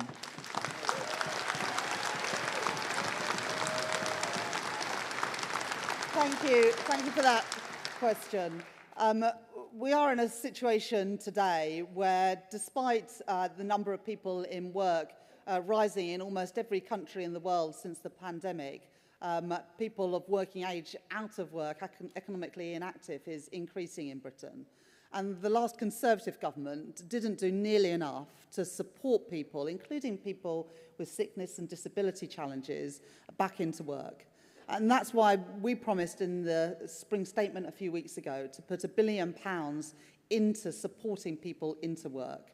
We know that with the right support, there are millions of people who would like to work, who can work, and with the support would be able to get back into work. So alongside the changes we're making, which will still see the number of people on personal independence payments increase during this Parliament, we'll still see the amount of money spent on sickness and disability benefits increase in this Parliament, that we will support people as well to get back into work. But the current system that we have today is not sustainable. And I want to ensure that the welfare state is there for future generations. But to do that, we do need to make sure that everyone who can work is given the support and the dignity that work can provide for so many people. And so, of course, we will always protect those who can't work, but more needs to be done to fulfil the ambitions of people with disabilities themselves to get back into work and have a career and a vocation that they can be proud of and contribute to their finances and also the nation's finances. Thank you. And apologies, it's Keir Wilson from North West and Irish region. Hi, Keir Wilson, North West and Irish region. The government's increased investment in defence is very welcome, but it must be matched by action to grow the skilled workforce our national security depends on. What guarantees can the government give that will prioritise UK-based jobs and apprenticeships, particularly in places like Barrow? Yeah. Thank you for that question, and that is exactly what we want to do as a government. As I said in my speech, as we invest in transport, in defence, in energy, we want to make sure that those jobs are here in Britain and that we're giving opportunities for our young people. And I'm going to set out more detail around further education and apprenticeship funding tomorrow to ensure that young people have those opportunities to get access to those jobs that we are creating, good jobs that pay decent wages, unionised jobs with rights, and that's what we're going to do. So I've set out the industries that we're going to be backing in my speech today to you at the GMB, and tomorrow I'll be setting out how we're going to use government procurement, apprenticeships and skills to make sure that those jobs go to young people in this country who deserve a chance. Thank you, Rachel. Next, we'll hear from Sharon Yates from the Midlands region and Kim Inglis from the North East Yorkshire and Humber region. Hi, Rachel. I'm Sharon Yates from the Midlands region, and I'm a proud working class woman from the pottery industry. And please, please listen very carefully to this question because it's very, very important. The UK has become the highest industry energy prices in Europe. In the Midlands, businesses are closing everywhere and skilled workers are losing their jobs. The potteries are being smashed. When will the government take urgent action to bring down the energy costs for the industry and protect jobs in British manufacturing? Yeah. Sharon, I absolutely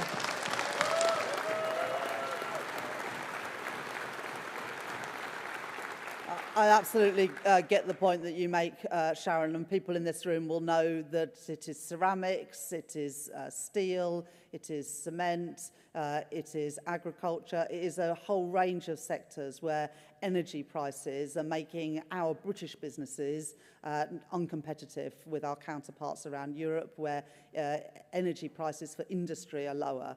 Now, we're going to be setting out the spending review tomorrow, but a couple of weeks after that, myself and Johnny Reynolds, the business secretary, will be announcing our industrial strategy focused on those 8 key sectors, but we will absolutely come forward with a plan to ensure that our intensive energy industries in the UK, including the potteries industries in Stoke and other parts of the Midlands, can be competitive and can succeed in this tough environment. So I absolutely understand what you're saying. We are focused on it as a government, and you'll hear more on that later this month.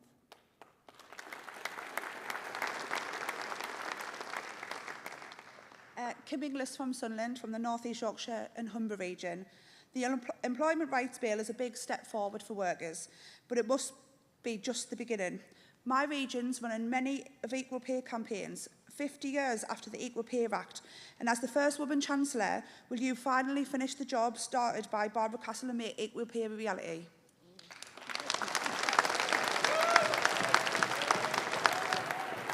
Well, thank you very much for that question, and it's a campaign very close to my heart. It's now 55 years since Barbara Castle introduced that equal pay legislation, and yet the pay gap between men and women is still around 15%.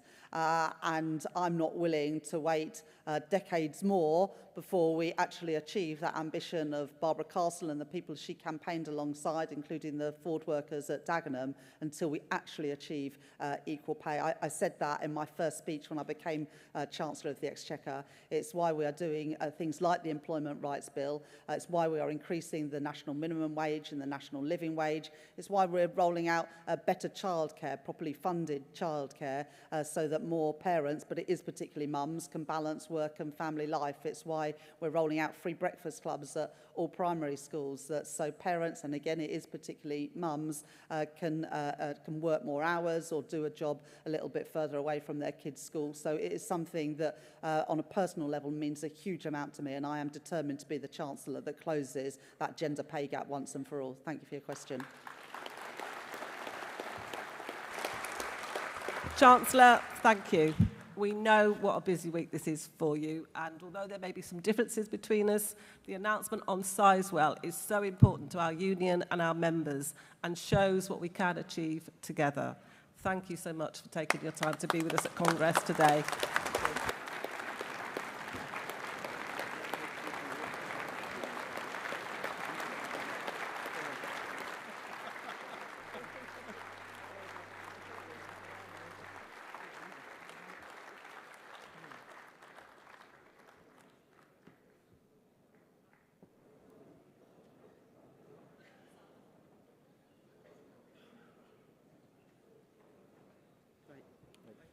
Thank you, Rachel. I'll hold you to that. Yeah, well, three, 2050, we'll have the three done. I'm powered. He's just promised me 3 nuclear power stations. See you later.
Congress will now go and take the vote of the last 4 motions. Does London accept the qualification on motion 268? And does Southern accept the qualification on motion 270? We'll go to the vote. The CEC has supported all these motions. All those in favour of 267, please show.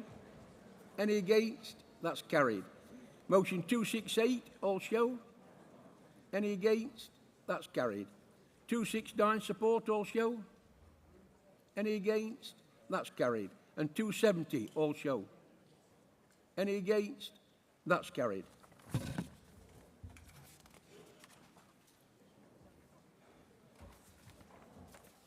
Right. Where are we? No, it's here, see it. How do we go? Oh. Right, so we go next, okay. Congress, can I ask for motions 271, 272, 273 and 285 come to the front, please? And the...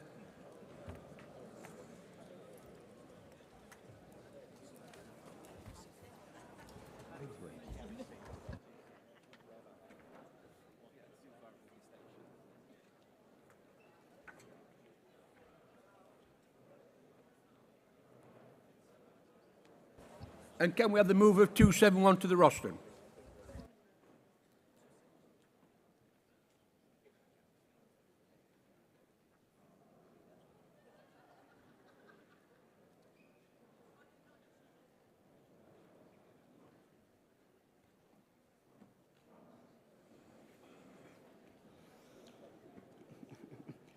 President, Congress, my name is Jason Follow. I'm Wales and South West Region, moving motion 271 on managing social housing. Colleagues, every day in every community across our country, people struggle to find a decent, affordable home.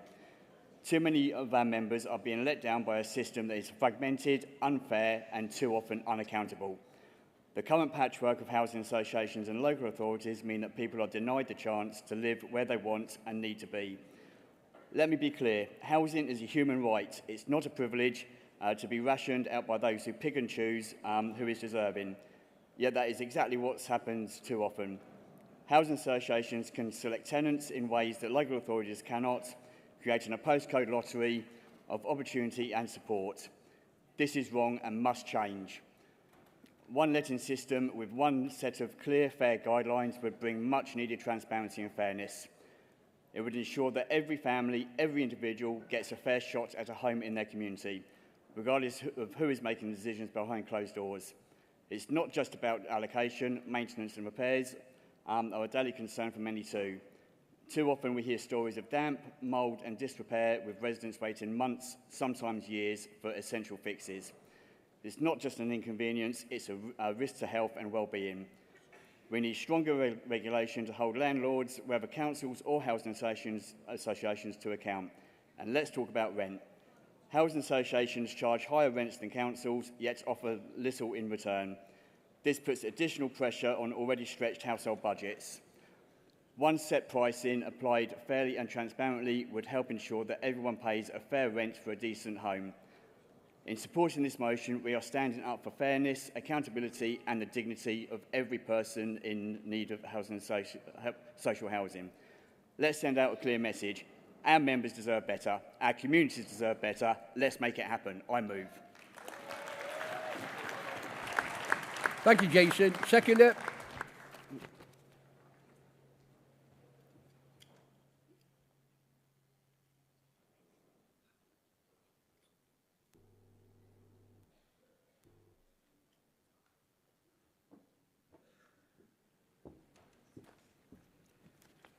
Good morning, Congress. Jackie Short, Wales and West Region. Seconded motion 271. As my colleague previously so powerfully said, the current system is failing many of our members. I want to share with you what this means for real people, for families, for children, for elderly, residents who worked all their lives and now find themselves at the mercy of a system that is stacked against them. Imagine living in a home where the heater doesn't work, the damp is creeping up the walls, and your call for help go unanswered. We all know what the mismanagement of social housing looks like. We know what happened with Grenfell, and we know also what happened with little Albert Istak, who died of mould inhalation in his social housing accommodation, despite his parents repeatedly requesting that the association look at that problem. They were told there was no case to answer. This happens when there is a lack of investment, of real investment in these properties. This motion is about putting power back where it belongs, with the people and the communities who need it most. Bringing lettings and inspection back under one authority, that would mean control would be greater, transparency easier to understand. It would remove the postcode lottery away from each of the landlords. And while we're on it, why is it called social housing? It's housing, isn't it? It should be a basic human right for everybody, irrespective of tenure. We also, as my colleague mentioned, talk about the financial burden, the costs of increasing rent, the cost of living, that are having a disproportionate impact of clients who live in social housing. Social housing must be more than just a safety net. I second this motion. Thank you. Thank you, Jacqueline. Move of 272.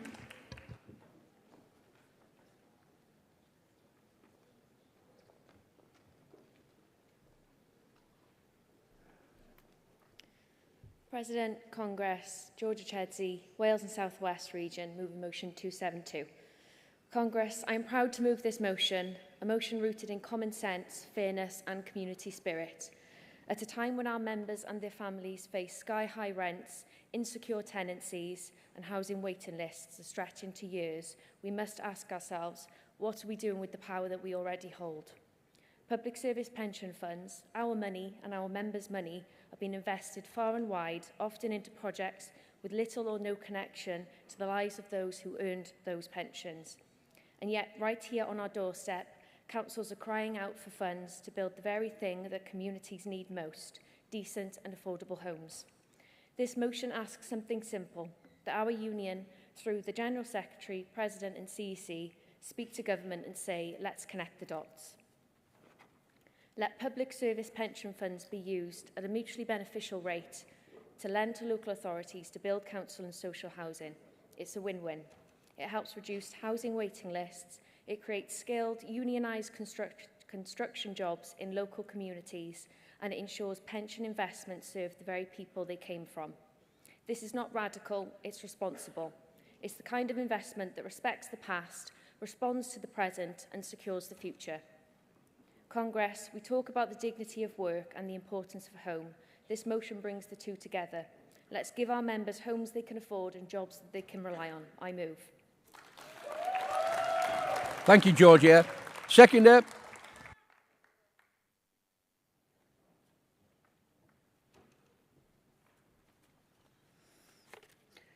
President, Congress, Suzanne Williams, Wales and South West Region. Colleagues, I'm honoured to second this motion, and let me say clearly this just makes sense. At the heart of this motion is a simple idea. The pension funds, built by public service workers over a lifetime of commitment, should be invested in ways that reflect their values and serve their communities. Let's stop pouring money into anonymous global markets when we have a real, urgent need here at home. Families desperate for a place to live, councils desperate for the resources to build, and workers desperate for decent, secure jobs. We're not talking charity, we're talking about ethical investment with guaranteed social return. Local authorities get the funds they need. Pension funds get a stable return. Our members get houses and our workers get to build them. This is the sort of initiative that speaks to who we are as a movement, practical, progressive and people-focused. Let's give our members a say in where their money goes. Let us use it to rebuild communities, not just balance spreadsheets. Colleagues, please support this motion. I second. Thank you, Susanna. Mover of 273.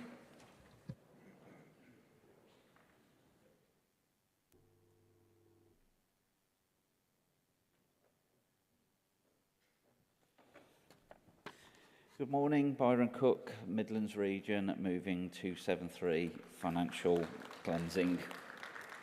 Right, I apologise because all you're going to see is the top of my head. Congress, I'll be honest, when this came up at a branch meeting, we debated, what do we call this? And the only thing we could think to describe it as is the cleansing of the poorest people by the richest areas in the UK. And it needs to stop. Let me give you some background on how this works. Local authority main housing duty, a duty to provide temporary accommodation until such a time as the duty is ended, either by an offer of settled accommodation or for another specific reason. So what does that mean in real terms? There is not enough social housing and the private rent is astronomical. So what does an authority in an affluent area do to reduce its cost? It moves the problem elsewhere. The only thing is that the problem is low income, zero income people who, we are not talking just single people, we're talking families as well. Let me give you another example. Mr. and Mrs. Poor and 2 children live in an affluent borough in the UK. Sorry, London, it's down to yourselves, Chelsea. So they currently live in temporary accommodation due to a lack of housing. The authority says to them, we can't afford to house you here, so here's a train ticket. We've sourced you a house 250 miles away in the Midlands. Off you pop. Bash, the problem's now someone else's. Meanwhile, in the Midlands, Mr. Dodgy says, I can make some money here. Chelsea Council will give me a nice incentive to house people outside of the area. I've dilapidated property that no one here can rent. I'm on to a winner. So Mr. Dodgy sets up OK Let's. I kid you not, this was a real company. This was eventually shut down by the local council due to the state of the properties. Then it was renamed and reopened by Mr. Dodgy's brother, cousin, pet hamster. Thus the circle goes on. So Mr. and Mrs. Poor and 2 children get moved to the Midlands, having to start over again knowing no one, leaving friends, family and in some cases jobs behind them. They need to claim the relevant benefits from the local authority, which puts further strain on some of the poorest councils in the UK. It's not just the rent costs that become a burden to the local authorities, but also add strain to other public resources such as schooling, hospitals, GPs and policing. Some of the most vulnerable people in this position fall victim to county lines. They see an opportunity, swarm in it. I'll pay for you to go and see your friends. Take this package for me. Now you're my mule. As well as CSE and antisocial behaviour, it's like an all-you-can-eat buffet for these gangs. Let me give you a real-life example. We have a member who was a carer in London. She was in the UK on a work visa, so this means no recourse to benefits. But she was doing okay in a job, kept her head above water. They were moved by the local authority from London. She had to leave her job and had no recourse to benefits. So had no income, really struggled to get a job. She had a young baby, and the move plunged them both into advent poverty. A person was previously financially and socially independent, now isolated, with no means to care for her child. Gang violence, and this one struck me. This one did. Gang violence. A GMB member held in her arms the dying body of a teenager after he'd been shot on an industrial estate in where we live. Byron, can you wind up now, please? Oh, sorry. Apologies. So the gangs. I call upon the CEC to make union policy to lobby our MPs, our union-backed MPs, to stop this happening. Thank you. Thank you, Byron. Seconder.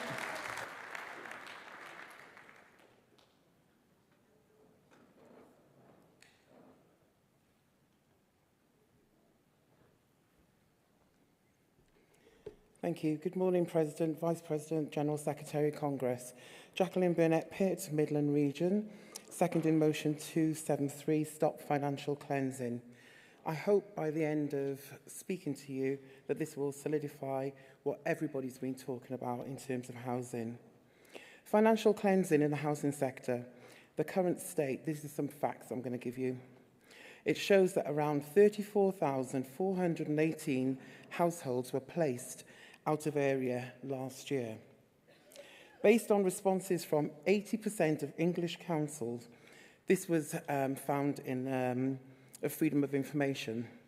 It was found that the incomplete figure suggests a total of 172% above what was officially recorded the previous year. Of the councils that responded to the FOI, admitted placing homeless households more than 200 miles away. Now, for those of you that don't know, I am a housing advice and prevention manager. I can't go into all of the things that happen with homelessness for you. It take up too much time. Moving families so far away due to the cost of housing is very sad. But here's a few little facts that you might need to know and understand. When the Conservative government under Margaret Thatcher, they stopped the authorities from building. They gave the right for people to buy the council properties, which is not a problem. However, the local authorities were not able to backfill. So what happened when those houses were being bought? Hence, this is the consequences years later that we are facing. We now have a national crisis where there's not enough housing for the people who are in need. The housing registers are full to capacity.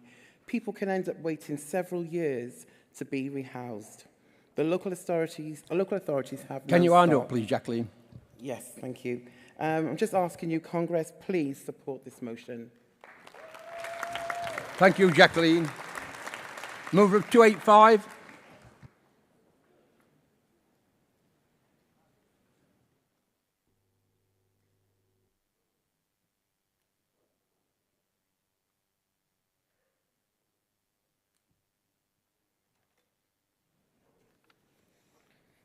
Morning, Congress, President. Jan Smith, East Dereham Branch, London Region. Move and motion 285 on attendance allowance. Colleagues, delegates, visitors, this motion can affect you all. Excuse me. I am very pleased to propose this important motion to you today, and I hope it grabs your attention as well as your attendance here today. This motion is about raising awareness in claiming attendance allowance. It is, I feel, important in its own right, regardless of the additional current factors that we are facing, like the loss of the winter food allowance and other cuts that are looming for those with disabilities. Many we know are put off claiming much needed and deserved benefits. either through pride or not being aware of such help, or deterred by the complex forms that have to be filled in, and so-called helplines. Colleagues, this particular benefit will be of interest to any retired members or their carers or those soon to retire. I can tell you it is not means tested, it is not taxed, it is per person. It is a much shorter application process than claiming pension credit. Only 32 pages, but not all will apply. Why they have to be so long, I do not know. The higher rate and the lower rate has now gone up since this motion was written by our branch president in his motion factory. Thank you, Harry. The higher rate is now £110 10p per week, or £5,725 20 pence per annum. But colleagues, here are some tips. Get all your information together before you apply. Medical summary from your doctors. There is no charge for this. Write down, say, over a weekly diary, tasks that you have difficulty doing or can't do as well as you would like.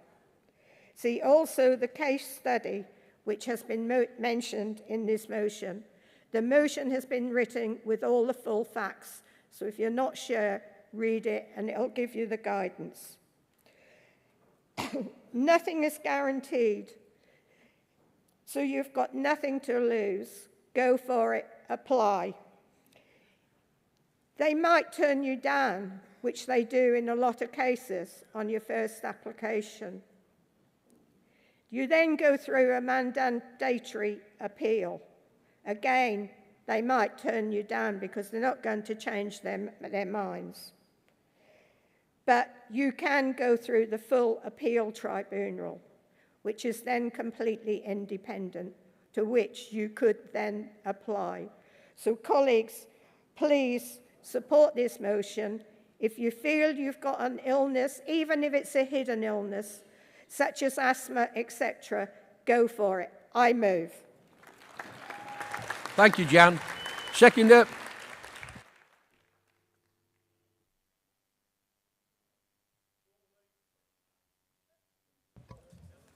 Thank you.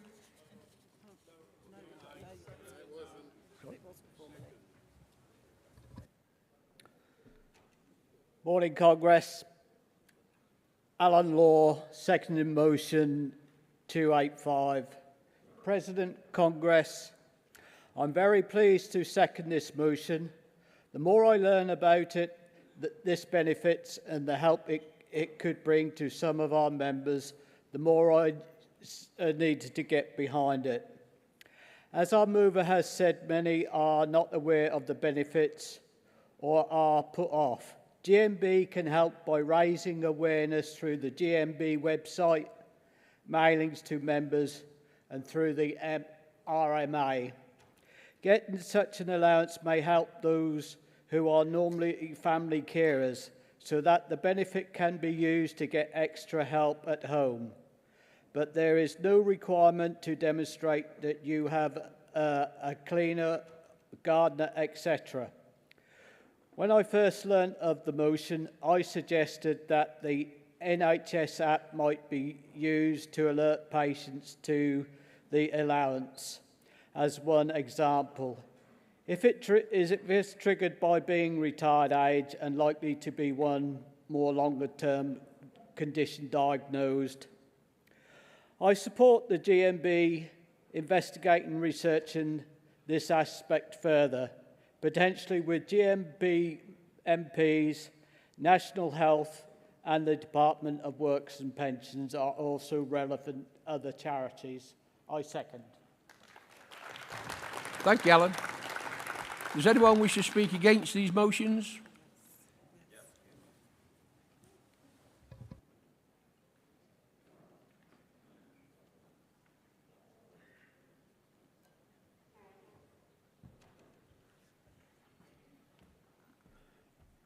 Thank you, President. Congress, Jonathan Gregson, North East Yorkshire and Humber. I didn't actually expect to make my first speech in opposition. Speaking against motion 271 about moving social housing to being under local authority control. I agree there needs to be a lot tighter regulation. It's what I do for a living. I deal with housing associations all the time. I deal with my local housing within my council. I work for Bradford Council. It's not flexible enough to move it to local government. Housing associations, there are bad ones. There is regulation. There is not enough regulation. But what I deal with are the smaller ones, the flexible ones that do the stuff that the councils can't. They provide supported housing for elderly people. They provide supported housing for vulnerable people. A lot of them, as we heard from Midlands, temporary accommodation, they deal with that sort of thing. Councils are not flexible enough to deal with this. The regulations aren't in place. The laws and legislation are not in place to deal with this. Therefore, I'll be very quick. I urge you to vote against motion 271. Thank you. Thank you, Jonathan. I'll now call on the CC Speaker, Dave Flanagan. Before I do that, does the mover of 271 want a right to reply? Okay, then.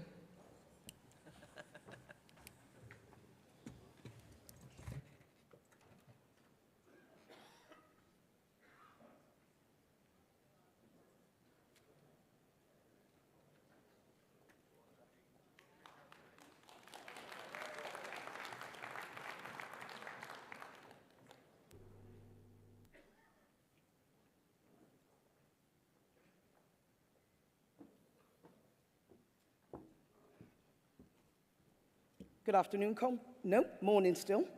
Who thought I'd have such a busy morning? Jacqueline Shaw, Wales and West. No, not Wales and West, Wales and South West region. I hear the colleague about his response about local authority. We didn't say local authority, we said one authority.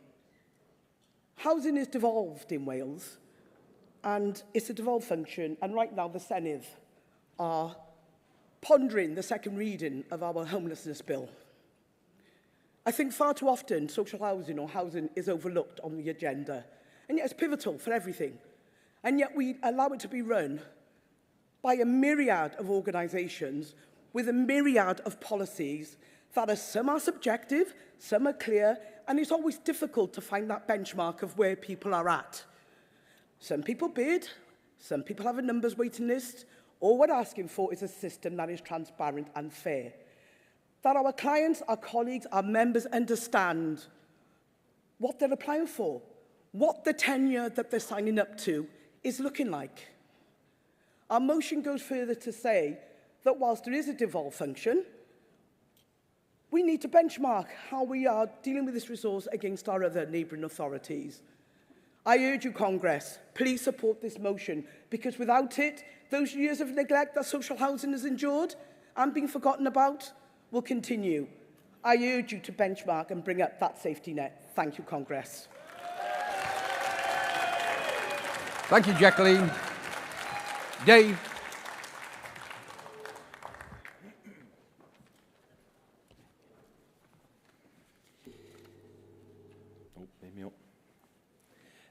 President Congress, Dave Flanagan, North Western Irish Region, speaking on behalf of the CEC and responding to the debate to set out our positions on motions 271, 272 and 273. On motion 271, managing social housing from Wales and South West Region, the CEC fully supports stronger local authority control of housing stock, provided councils also retain the rental income that makes that control sustainable. Before we can endorse the motion's specific mechanism, however, we need a clearer picture of its knock-on effects for municipal finances and service delivery. For that reason, we ask that 271 be referred for detailed assessment. Referral will allow us to model the revenue flows, scrutinise possible funding gaps and ensure that any transfer of stock leaves councils stronger, not weaker. Moving to motion 272, financial social housing from Wales and South West Region. Congress will know that pension fund money can support affordable housing projects. Manchester's landmark partnership with the Greater Manchester Pension Fund showed the way after the 2008 crash. Yet every such deal was structured to meet the trustees' overriding fiduciary duty to maximise returns for members. As the motion is currently drafted, that safeguard is unclear and could place trustees in conflict with their legal obligations. We therefore propose referring motion 272 to examine how housing investment can be scaled up without jeopardising members' pensions. A referral is the responsible route to square social ambition with fiduciary reality and evolving ESG rules. Finally, on motion 273, stop financial cleansing from Midlands region, the CEC shares the motion's core aim. People should be able to live in the communities they call home, not be priced out by spiralling rents and house prices. Our qualification is one of framing, not intent. What forces families to move is a chronic lack of supply, decades of underinvestment in council housing, and weak regulation of speculative development, rather than a coordinated policy of social cleansing. We are therefore happy to support the motion with this qualification, and we commit to campaign for large-scale, publicly backed house building that tackles the root cause of displacement. In summary, Congress, the CEC is asking that motions 271 and 272 be referred for full financial scrutiny.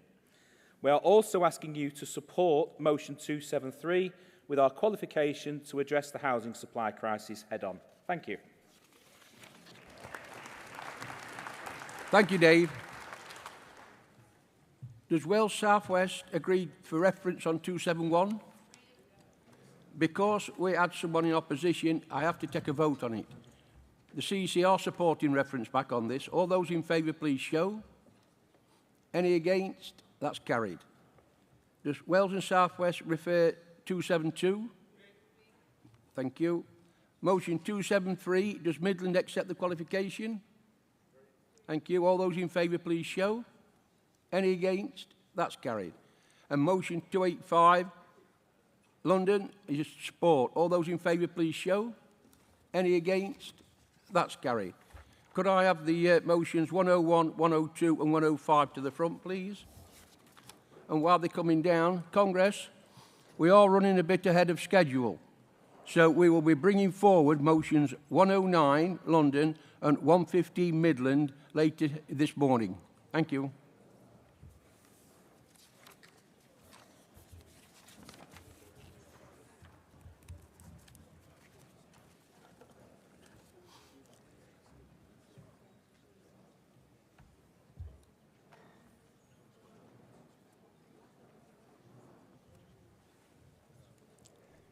Can the mover of 101 come to the rostrum, please?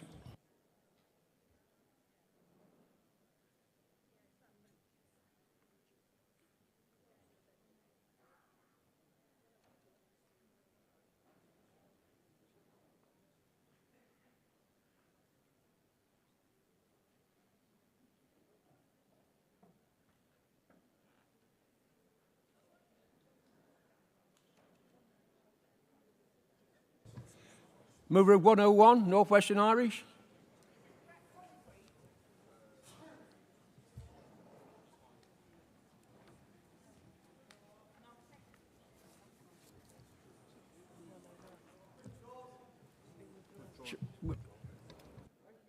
Can we have mover of 102, please?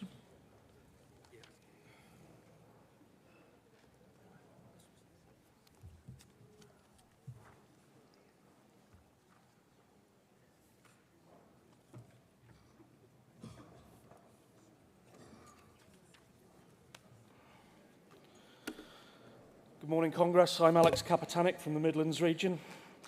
Delegate move in 102. Technology has changed how we work. Tablet computers are now used across industries from healthcare to education, retail and logistics. But while they offer convenience, they also create serious ergonomic risks to the current workplace regulations ignore. The 1992 display screen equipment regulations were designed for desktop computers. These regulations were updated in 2002, and for context, the first iPad was released in 2010. As a result, workers using tablet computers are suffering rising rates of neck and back injuries, digital eye screen, and increased sickness, while employers knowingly put workers at risk.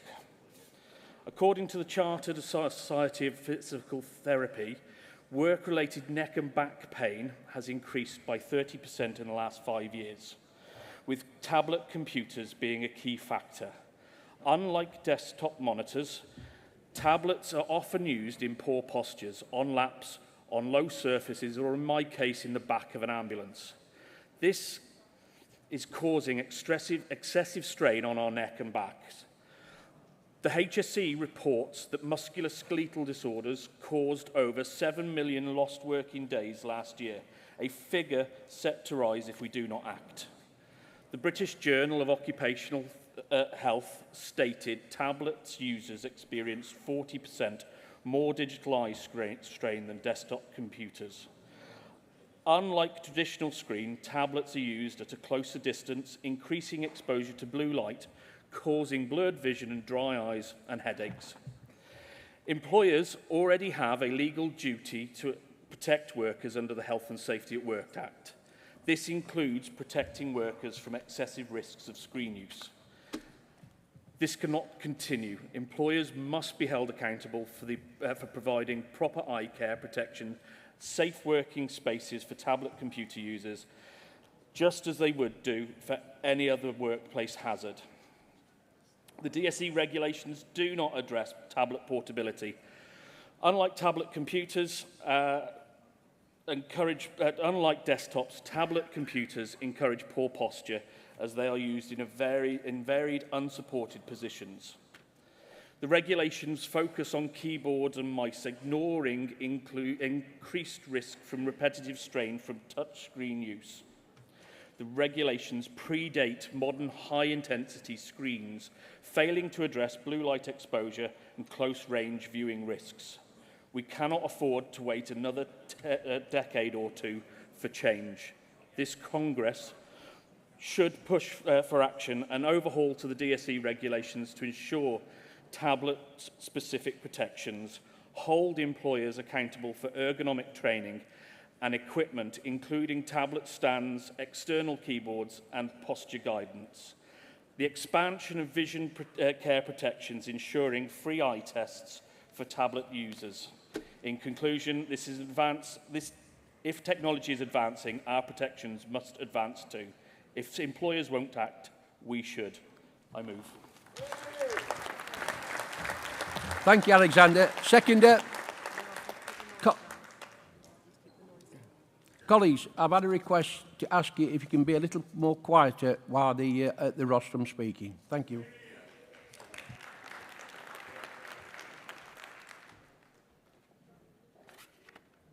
Ashton Green, GMB Midlands Region. Today I stand to second motion 102. As an NHS flow coordinator, I spend 12 hours a day in front of screens, navigating systems that are essential to patient care. While technologies support our work, prolonged screen exposure affects our health and well-being in many ways. Recent developments like the use of iPads within our ambulance services, hot desking and remote and hybrid working are not currently covered by UK law fully. The 1992 Health and Safety Display Screen Equipment regulations are outdated and don't reflect today's technology or our understanding of its impact. Despite these regulations, many workers continue to experience discomfort, fatigue, mental strain from excessive screen time. We urgently need updated standards to address the new technologies and ergonomic practices. It's time for Keir Starmer's Keir Starmer and the Labour government to wake up from Planet Zog, come down to the real world and work alongside the Health and Safety Executive and take decisive action for the benefit of all NHS and ambulance colleagues alongside those of the wider sector. Supporting this motion will create safer, healthier working practices in the environment of today's digital world. Colleagues, support this motion, I second. Thank you, Ashton. Mover 105.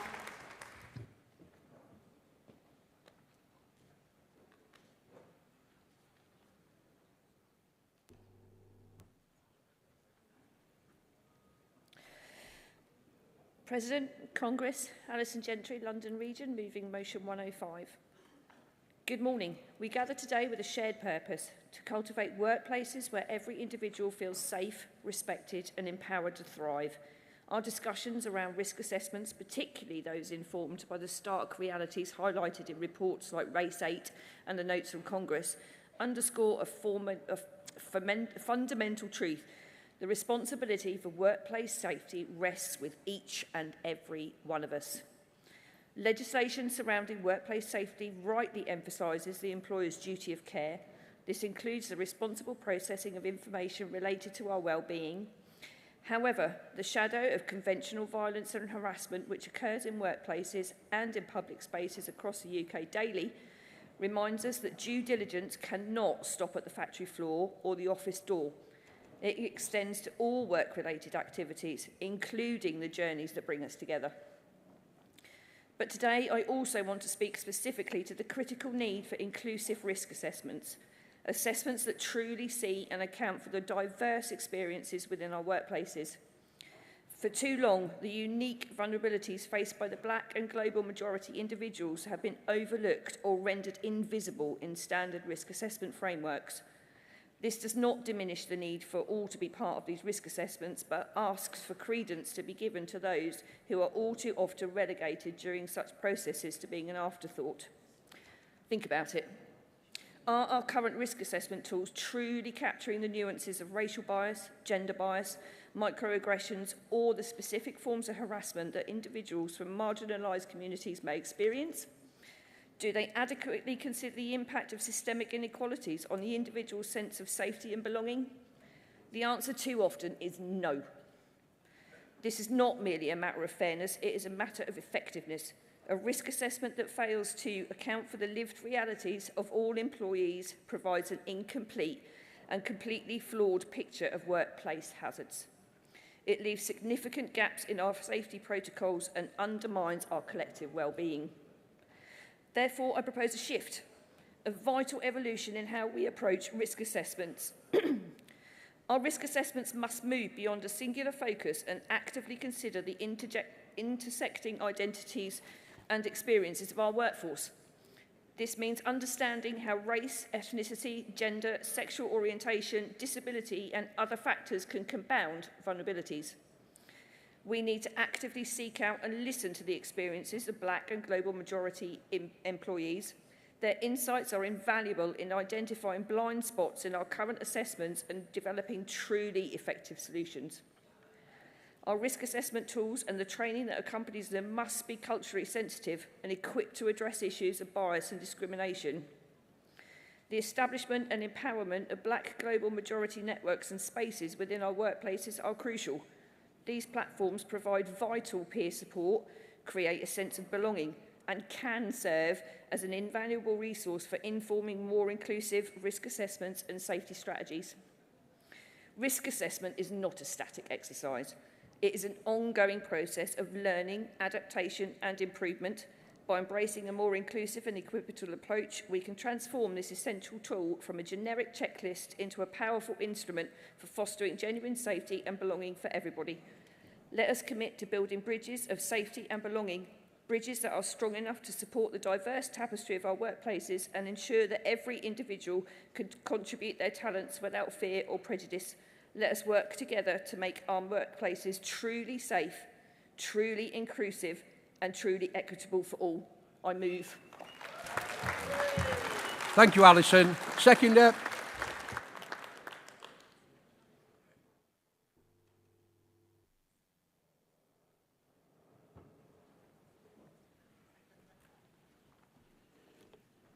Andrew Hewitt, London Region, seconding motion 105. Risk assessments are a vital tool that ensure the health and safety of all workers and must be tailored to individual needs and cover all workers. Risk assessments involve consulting with members to identify potential hazards, evaluating the risks associated with them, and implementing measures to mitigate those risks. Our members have first-hand knowledge of potential hazards in their workplace or travelling to their workplaces. Once we identify hazards, we evaluate the level of risk they pose and implement measures to eliminate or reduce these risks. Congress, risk assessment is not a one-time activity. It should be live and needs ongoing monitoring and regular reviews to ensure control measures remain effective and that new risks are identified as they arise. This is why we need a live toolkit to implement risk assessments in real time. In London Region, we have produced a comprehensive risk assessment template on our website for our reps to complete. We are going to use these to raise awareness and standardise processes across our workplaces. We are developing training materials, courses, and interactive sessions that educate members and reps about the risk assessment process. This gives us a mechanism to allow workers to provide constant feedback on the process, as a risk assessment should be considered as a working document with timelines and review dates. Recently, London Region has piloted an IOSH course, which I have completed. This is a nationally recognised qualification and gives us the expertise which is over and above most managers. We use this to tackle management, raise awareness, and campaign. Congress, by implementing a live toolkit and dedicating more resources towards health and safety, we empower workers and create a positive safety culture. In line with the New Deal for working people, let's ensure that health and safety reflects the diversity and ever-changing working environments of our workplaces. Together, we can make work safer. Please support motion 105. Thank you, Andrew. Mover of 106.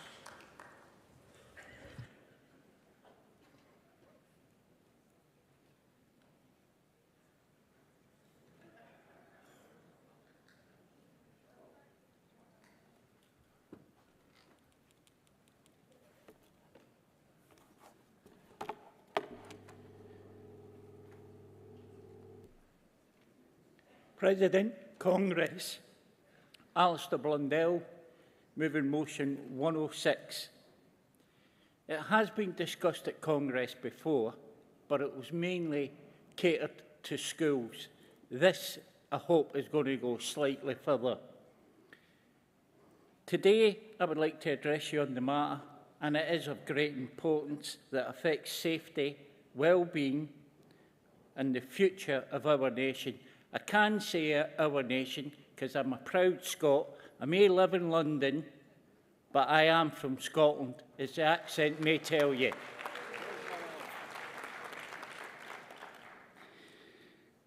It's the crisis surrounding reinforced, autoclaved, activated concrete, or RAC.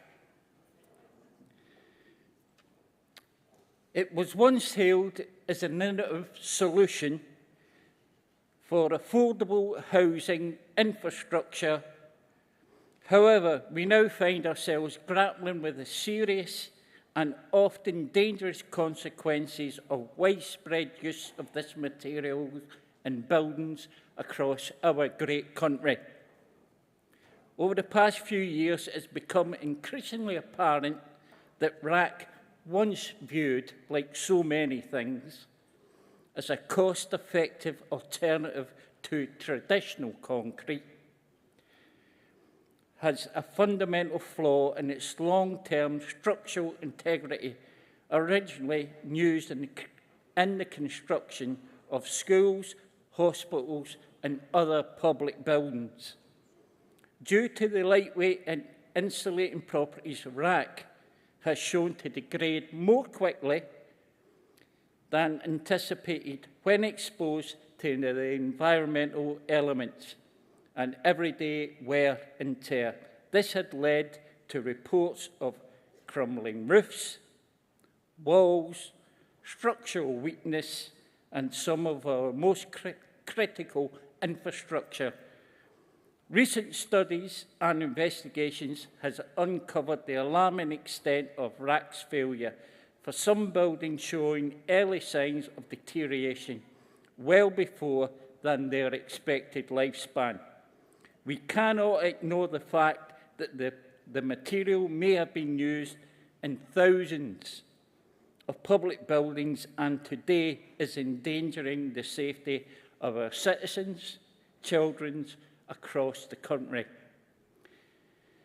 It's crucial to acknowledge the human element in this crisis. Behind every building constructed, RAC has students in classrooms, patients in hospitals, and families in their homes where it should be their castle. These people deserve much better, as well as our elderly and vulnerable citizens. They should not have to live in fear and safety while seeking medical care, and our families should not live in fear that their homes that were meant to secure them are failing. We cannot afford to ignore potential disasters looming ahead. I call on our Congress and our Labour government to resolve these issues and take immediate steps to assess the scope of the RAC crisis, starting with a comprehensive review of all public buildings constructed using this material. I move this motion to Congress. Thank you, Alistair. Seconder.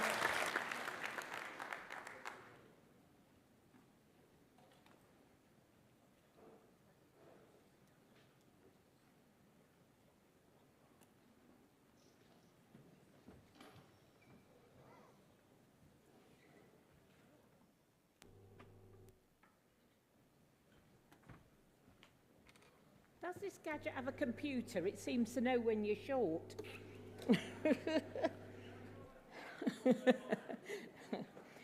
President Congress, Cathy Holland, London Region, seconding motion 106.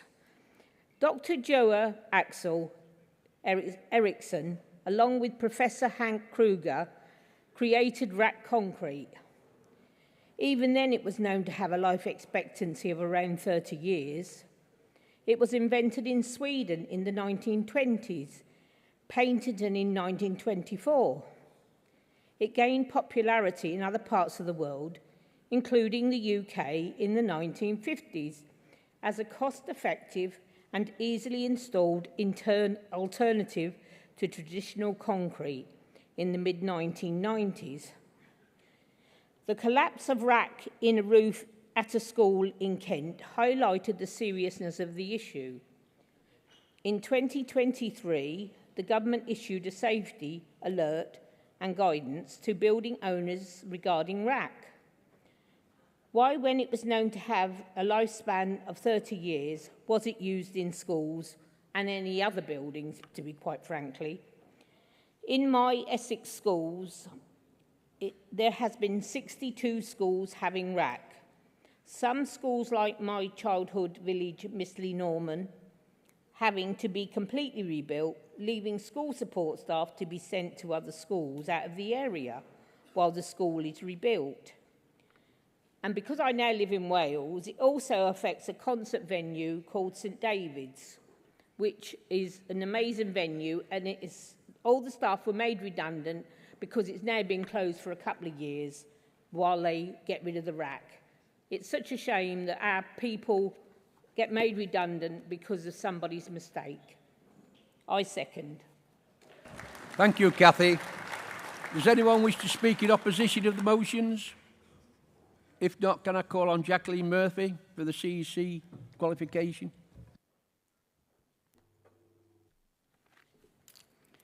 President Congress, Jacqueline Murphy, Midlands Region, speaking on behalf of the CEC and responding to the debate with our stance on motion 106, the RAC crisis from the London region.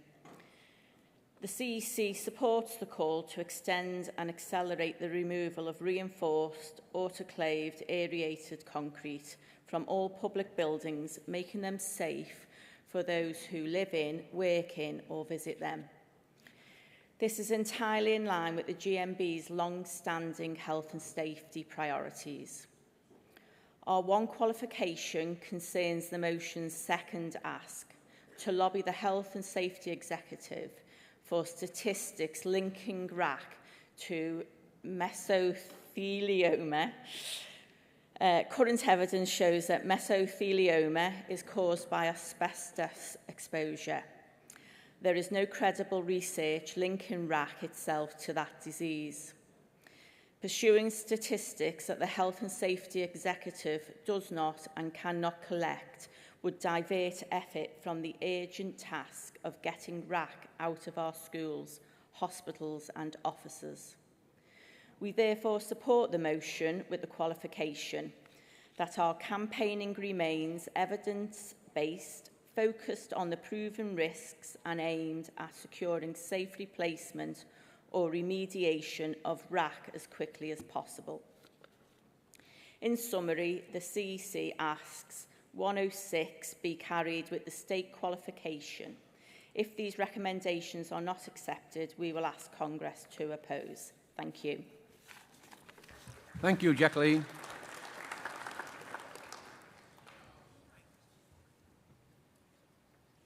All those in favour of 102, please show. Any against? That's carried. All those in favour of 105, please show. Any against? That's carried. And does the London accept the qualification on 106? All those in favour?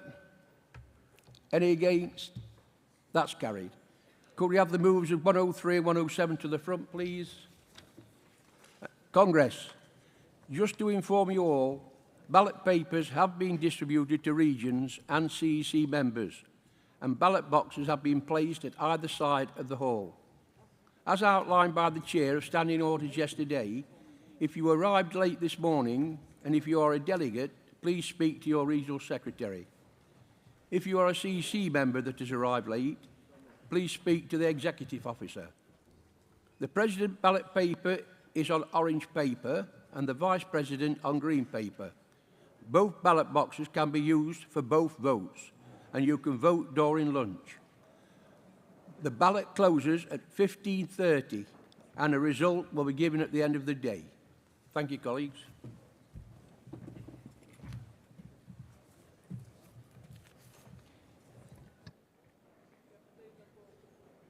Could we have the mover for 103, please?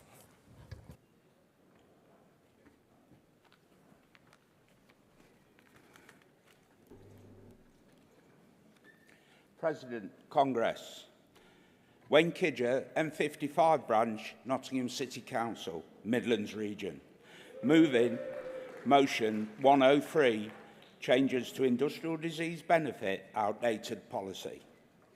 Congress, I need your support on this workers' issue. It could affect any one of us. Osteoarthritis of the knee, vibration white finger, carpal tunnel syndrome. You can't get these work-related diseases, according to the DWP, unless you've worked in certain jobs. The DWP state a plasterer only puts plaster on a wall. Even when the HSE notify your workplace to change risk assessments and occupational health, acknowledge the disease is work-related. I call on the GMB Union nationally to lobby government and the DWP to recognise workplace diseases and remove outdated policy. Congress, I move. Thank you, Wayne. Seconder. Again, can I just ask people to keep the noise down while the speakers...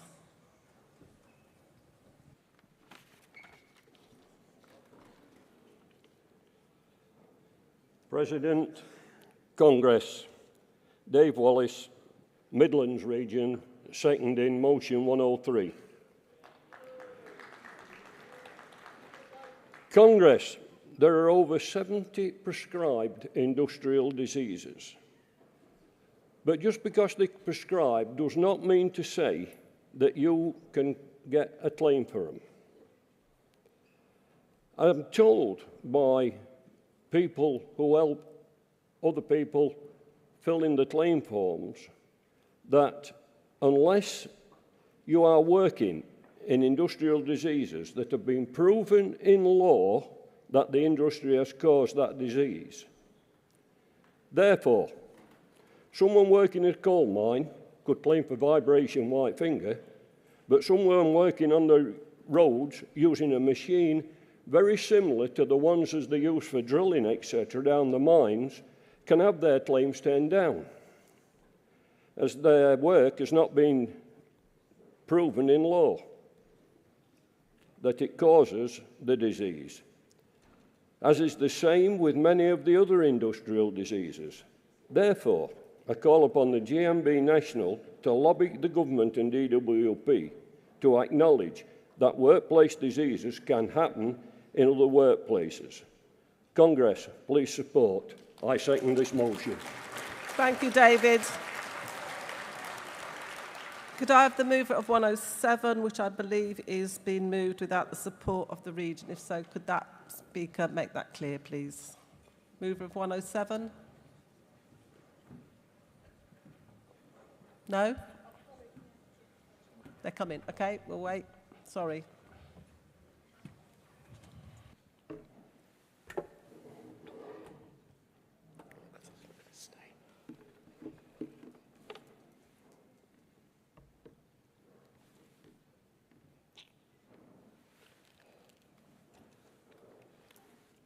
President, Congress, Lisa Lavelle, London Region, first-time delegate, first-time speaker.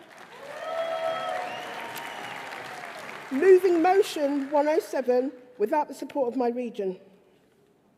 Traffic management safety gloves, manoeuvring vehicles safely. Our refuge workers already wear gloves as part of their daily uniform. Gloves that will help them grip, lift, and protect their hands from sharp objects and hazardous waste. But those gloves are only doing half the job. Because every day across our towns and cities, refuse workers are not just handling bin bags, they are guiding 10-ton trucks through tight streets and busy estates. They step into the role of traffic marshal, directing drivers back and forth with hand signals that are sometimes unclear or easily missed. We have a solution. It is not the only one, but it's simple. Stop and go gloves. These gloves would do everything a standard glove does: protect hands, improve grip, but with one vital difference: a red palm and a green back. This means when a worker holds up their palm, the driver sees red and stops. When they wave forward, the driver sees green and moves. No shouting, no confusion, no climbing in and out of the cab to double-check instructions. Congress, this is not a gimmick. This is about safety, clarity, and efficiency. It is about preventing accidents before they happen. How many times have we heard of near misses or worse involving reversing vehicles or unseen workers? In waste collection, split-second decisions matter. Visual signs matter. And it isn't just about refuge collection. These gloves could be used in delivery depots, warehousing, recycling plants, ports, construction sites, any industry where people and vehicles interact in tight spaces. I note the CEC's concerns, but they aren't the concerns that are shared by our branch activists and reps working in refuge, who put this motion forward. We are not asking the GMB to back a particular brand or supplier. We are asking for common sense, for our union to explore and promote trials of these gloves. And if successful, and well received from employers, to consider these gloves as standard part of PPE. Because if something as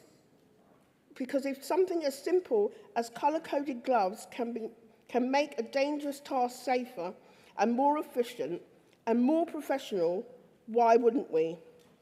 Let's be clear, this motion is not supported by our union leadership, but I stand here proudly as a first-time delegate and speaker asking you, Congress, to support this motion, not because it's flashy, but because it's practical, because it's worker-led, and it's a solution that could be rolled out tomorrow, improving lives the day after. Let's continue to send a message that we listen to people doing the work. Let's show that our union leads with ideas from the ground up. Please support this motion. Thank you.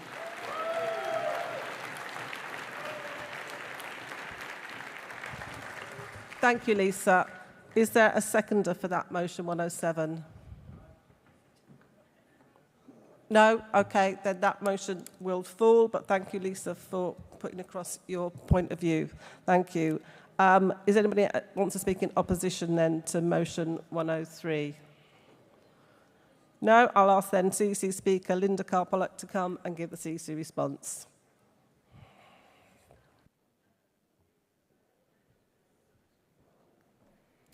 President Congress, Linda Carr-Pollock speaking on behalf of the CEC, responding with our stances on motion 103 and 107 has just fallen, as we've heard, both of which we respectfully were asking regions to withdraw. On motion 103, changes to industrial disease benefit from Midlands region. The Industrial Injuries Disablement Benefit Scheme lists a disease only when robust medical evidence shows it is more than twice as likely to arise from the job as from ordinary life. That so-called prescription test is the cornerstone of the scheme's integrity. It ensures compensation is paid where, on the balance of probabilities, work truly caused the disease. Removing that safeguard would oblige the state to compensate virtually every illness, including widespread conditions with only tenuous or unproven links to employment. Independent analysis warns such a change could add billions of pounds to the social security bill and just as seriously erode the credibility of our campaigning for fair, evidence-based protection for workers. Therefore, the CEC is seeking the withdrawal of motion 103. We would have been asking for the withdrawal of motion 107. However, with that being fallen, we no longer need to ask for that. Should the region decline, the CEC will invite Congress to oppose. Thank you. Thank you, Linda. Before I take the vote, can I ask movers and seconders of motions 111, 112 and 114 to come down the front, although I think you might already be there. Okay, Midlands, do you agree to withdraw 103? Okay, that does mean the CEC will be asking you to oppose this motion. No, there is not a reply to the CEC because you already knew the CEC stance before. No, that is the standing orders or the rule. Thank you. Okay, so the CEC asking you to oppose motion 103. Can I see all those in favour, please show. All those against. That's lost. That's lost. Can I have we're moving on to motions relating to pensions and retirement, so could I have the mover of motion 111, please?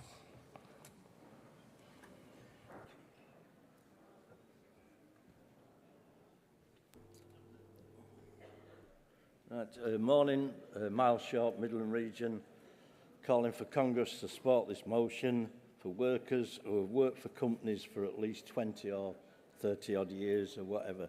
Please, can you support this for a state pension and support their families as well? Thank you very much. That was the shortest moving speech. Well done. Could we have a seconder, please? Again, can I just ask, as you're moving around the hall to place your, put your ballot papers, can you just be as quiet as possible, please, and not make noise for the speaker? Thank you. Ian Priest, Midlands branch, supporting motion 111, state pensions for all workers.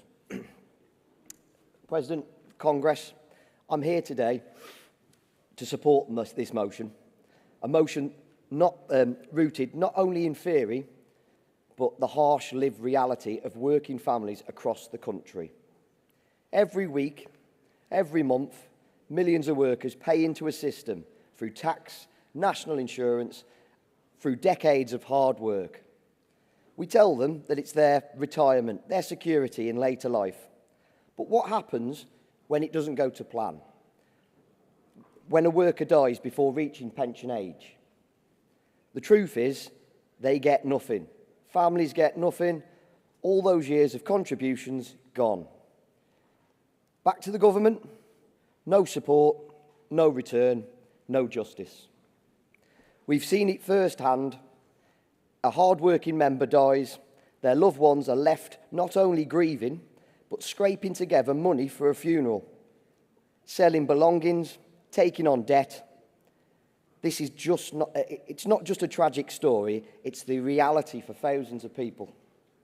And it's not fair. Congress, we are a movement built on fairness and dignity and solidarity. We cannot accept this system. This motion is simple. If you pay in, you earned it. If a worker dies before retirement, their family should receive the pension they would have had and deserve. It's not a charity, it's justice.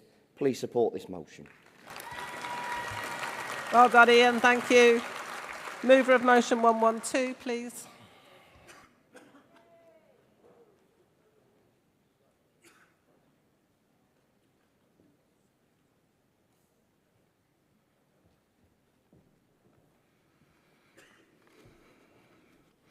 Clive Merton, Southern Region, moving motion 112. Fair deal for pensioners. President, Congress, brothers and sisters, this Congress notes that for many years, state pension payments have been falling behind the living wage. The difference is forever increasing, so much so that state pension will soon be half the living wage. This causes many retired workers anxiety and financial difficulty. This Congress calls upon the GMB to campaign for better parity with the living wage. According to the government website, the average full-time working hours in Britain are 35 hours a week. This means that the living wage, which is currently £12.21 an hour, equates to over £22,000 per annum. The current state pension is £11,993 per annum, a shortfall of over £10,000 a year on the living wage. A pensioner who has worked 50 years paying tax and national insurance during their working life is then expected to live on half the wages they were on when they retire. The statistics show that there are 1.9 million pensioners living in poverty, and this is increasing every year. It is scandalous that working people, the backbone of the country, are cast aside when they retire and are left financially challenged. Remember, everyone here will retire one day. Do you want to live in poverty, or do you want a fair pension? I move. Thank you, Clive. Can I have second of motion 112, please?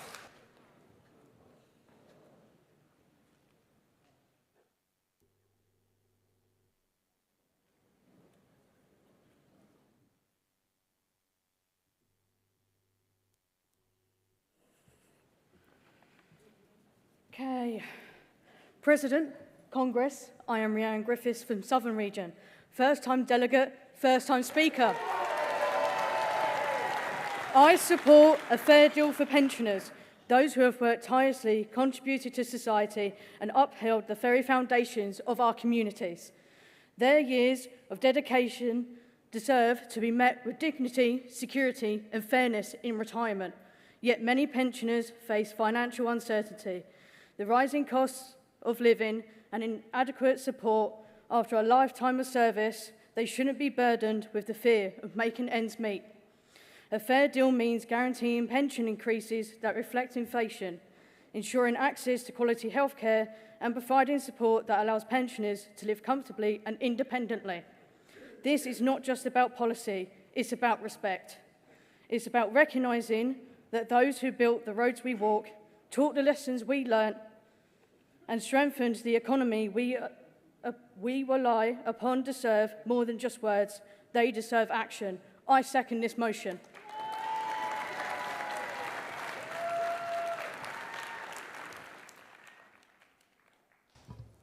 Thank you. Well done. Can I have mover of motion 114, please?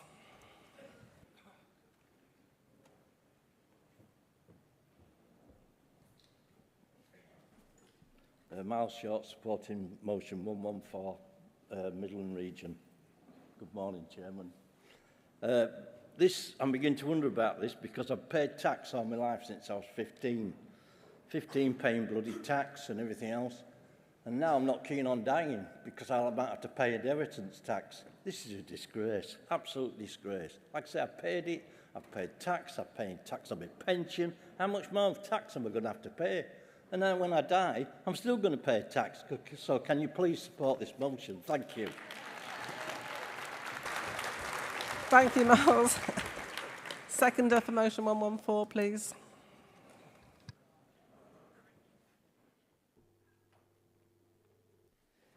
Ian Priest, Midlands, supporting this motion. President, Congress, let's call it what it is. It's a tax on grief. From April 2027, the government want to include unused pension funds and death benefits in their inheritance tax. That means death grants from the local government pension scheme will be taxed. At the exact moment, families are at their lowest, struggling with loss. This is not about fairness. It's about squeezing more money from working people who have spent a lifetime serving their communities. Pensions are not perks. They're a promise. And now the promise is being broken. We must protect our members' dignity, their families and their futures. This is a fight for justice. Let's not let this cruel legislation pass. Thank you. Well done, Ian. Thank you. Does anybody want to speak in opposition to any of those motions? No? Then can I ask Mary Hodgson from the CC to come to the rostrum, please? And can I have movers and seconders of 109 and 115 down the front?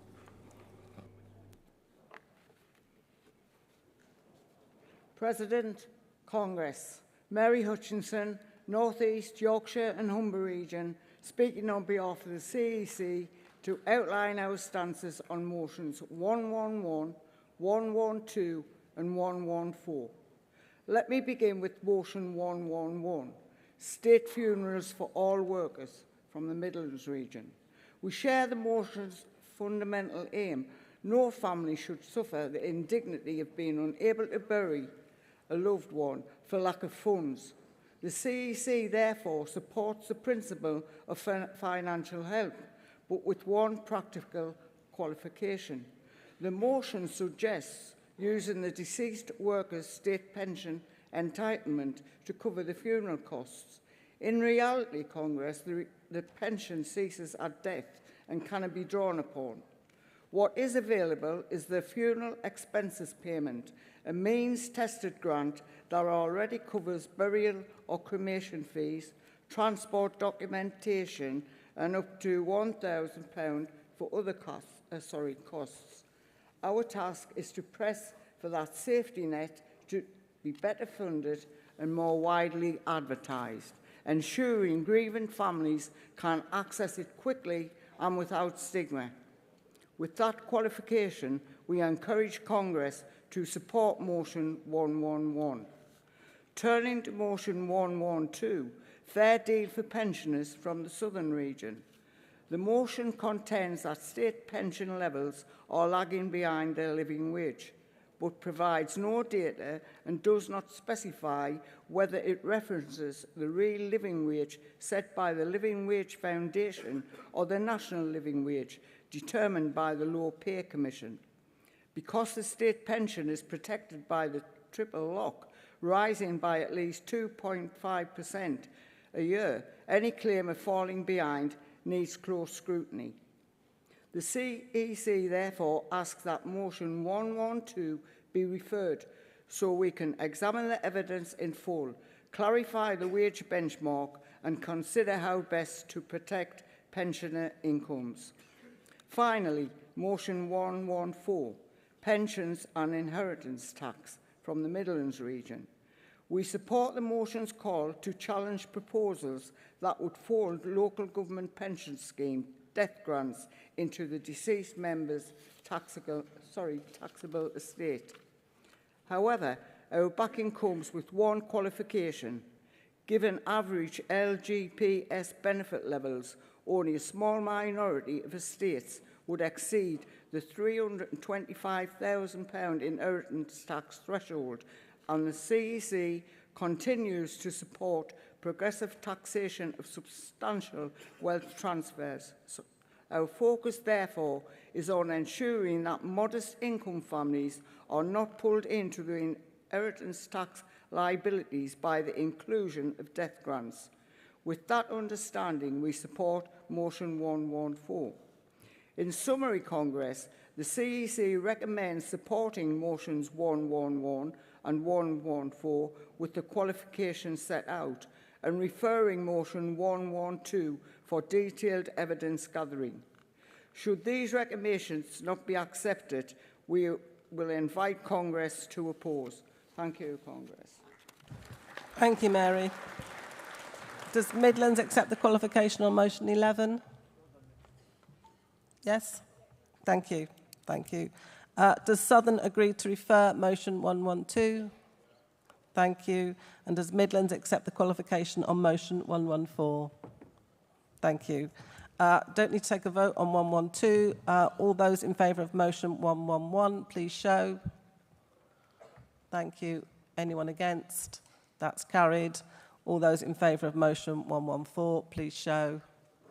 Thank you. Anyone against? That's also carried.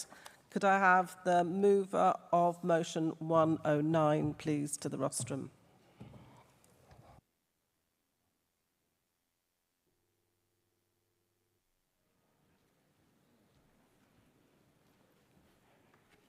President, Congress, George Sharkey, London Region, moving motion 109, employer responsibility to provide pension information.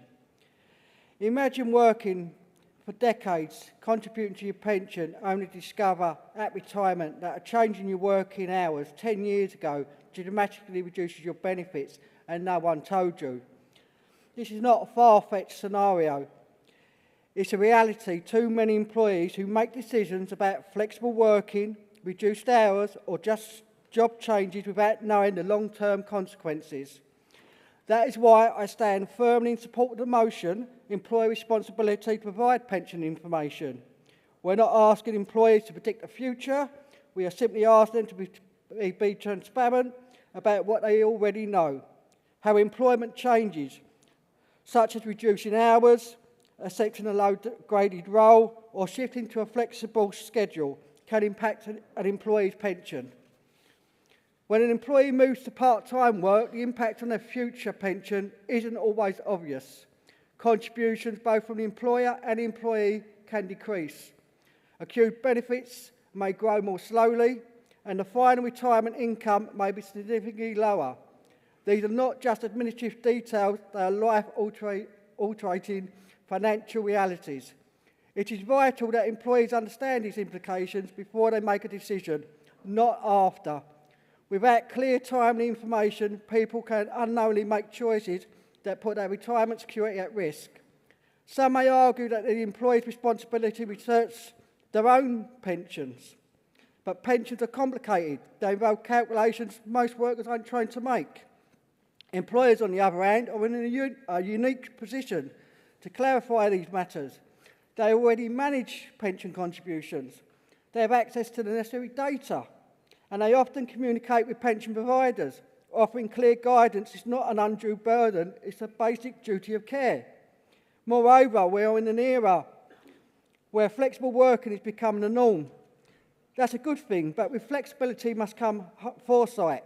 If someone chooses to work fewer hours to care for a family member or improve their work-life balance, they deserve to understand how this will affect their retirement income. Transparency builds trust. When employees are open and proactive about pension information, employers can plan more efficiently. They can weigh short-term benefits against long-term impacts. and they can take steps such as making voluntary contributions to mitigate any potential loss. But making a legal requirement for employers to provide detailed pension impact information during changes in work patterns, we're not creating red tape, we are empowering people to make informed decisions about the future. In closing, financial security in retirement should not depend on whether someone asks the right question at the right time. It should be supported by clear, consistent information from those who hold the facts, the employers. Let's ensure no one faces retirement with regret simply because they weren't informed. Please support this motion. Well done, George. Thank you. Seconder, please.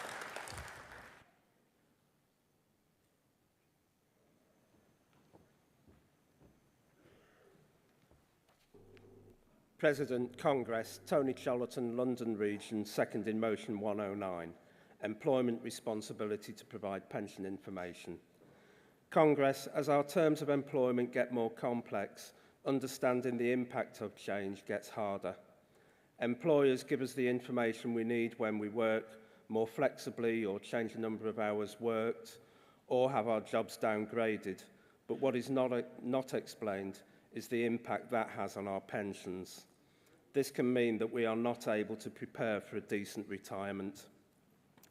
This motion calls for this to change and to make it the responsibility of the employer to inform workers of the impact changes to their employment has on their pension.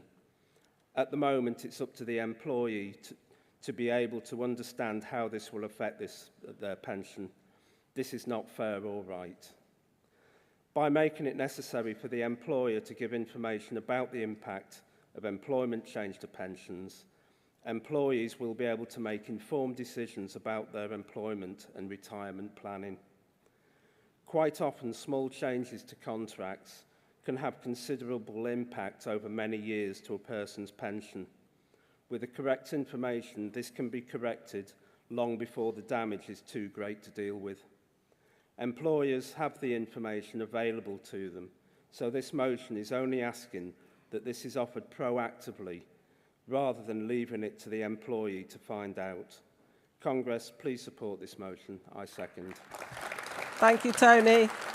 Mover of motion 115.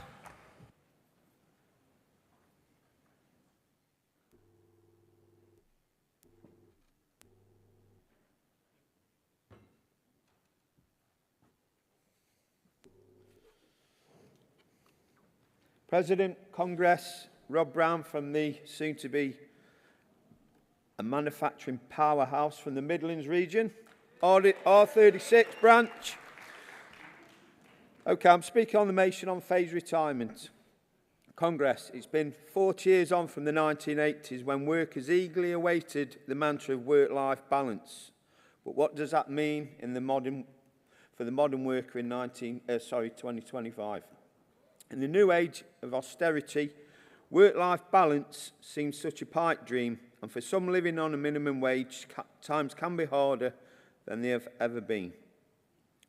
Phased retirement, especially for the over 65s, could free up workspaces and encourage a younger, enthusiastic influx into the world of meaningful employment, filling the void created by phased retirees. What we're asking for is the CEC to look into options of reducing the working week on a graduated system, starting on a 4-day down to eventually a 1-day working week, with a guaranteed minimum wage payment, at least for the days off, and a guaranteed pension rights. The days off would include things such as pension advice, even how to join local clubs, hobbies, how to access local transport, and basically utilise what is available in your area to assist life after retirement. For some, retirement is quite scary and daunting. Other people relish it. Some have a plan and some would sadly rather stay at work until they drop. What we're also asking for is for the CEC to look into these options with roadshow information available to all those who are eligible. We know not everybody wants to retire early. However, working to the grave isn't a really good alternative. So, if we could adopt phased end of working life options With advice and a support system, our workers' lives could be seriously enhanced.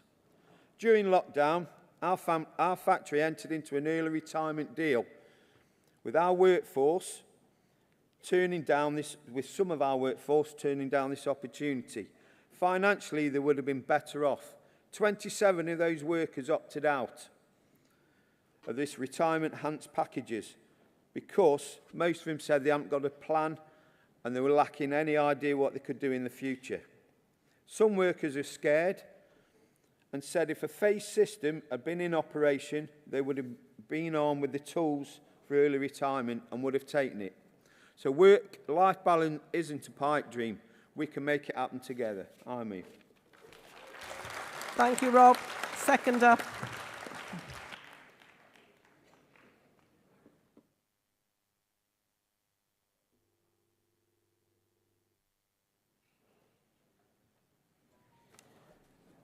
President, Congress, I won't be here too long. I'm Sean Barnes from the mighty Midlands region. I am seconding the motion for phased retirement. We must support our members who have contributed into society and give them the retirement they deserve. I second this. Thank you. Well done. Anybody want to speak in opposition to either of those motions? No, then can I ask Tracy Beeson from the CEC, please?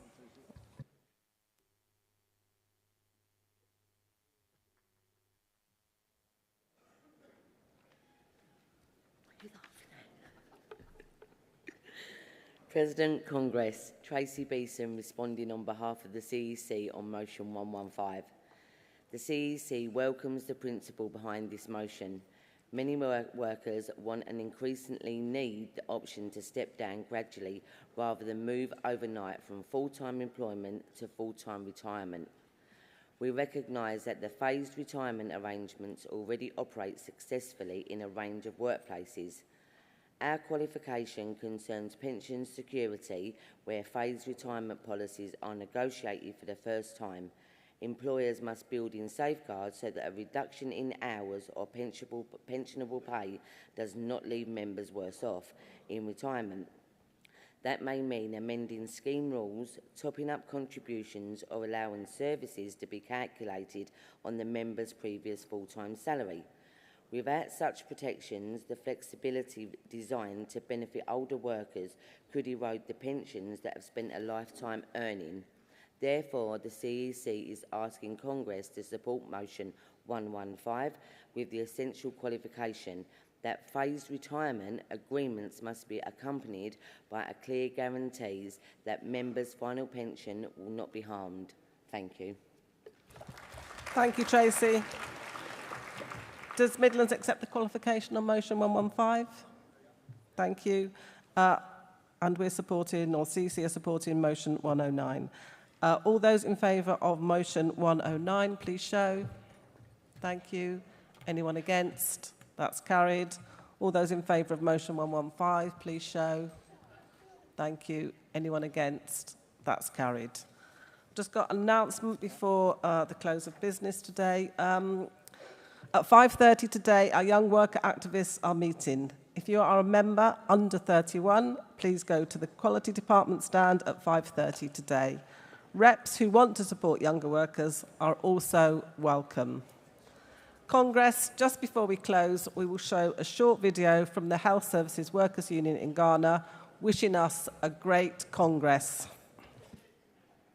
Beloved comrades, we bring you special greetings and solidarity from the Health Services Workers Union of TUC Ghana.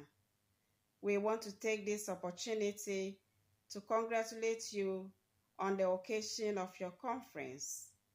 We acknowledge you as a sister union and representatives of workers in the health sector confronted with numerous challenges ranging from conditions of service, wages and salaries, attrition rates, shortage of staff, regulatory issues, migration and its associated challenges, to mention but a few. On behalf of the leadership and the entire membership of the Health Services Workers Union, We want to urge you, especially during your conference, to come out with pragmatic measures and regulations that will bring significant change for proper governance and operations in the health sectors. We hope your conference will review your policies, evaluate your activities and performance to ensure improved performances of your services for enhanced productivity and more achievements going forward. Once again, we want to congratulate you and wish you a successful conference deliberations. Thank you. God bless you.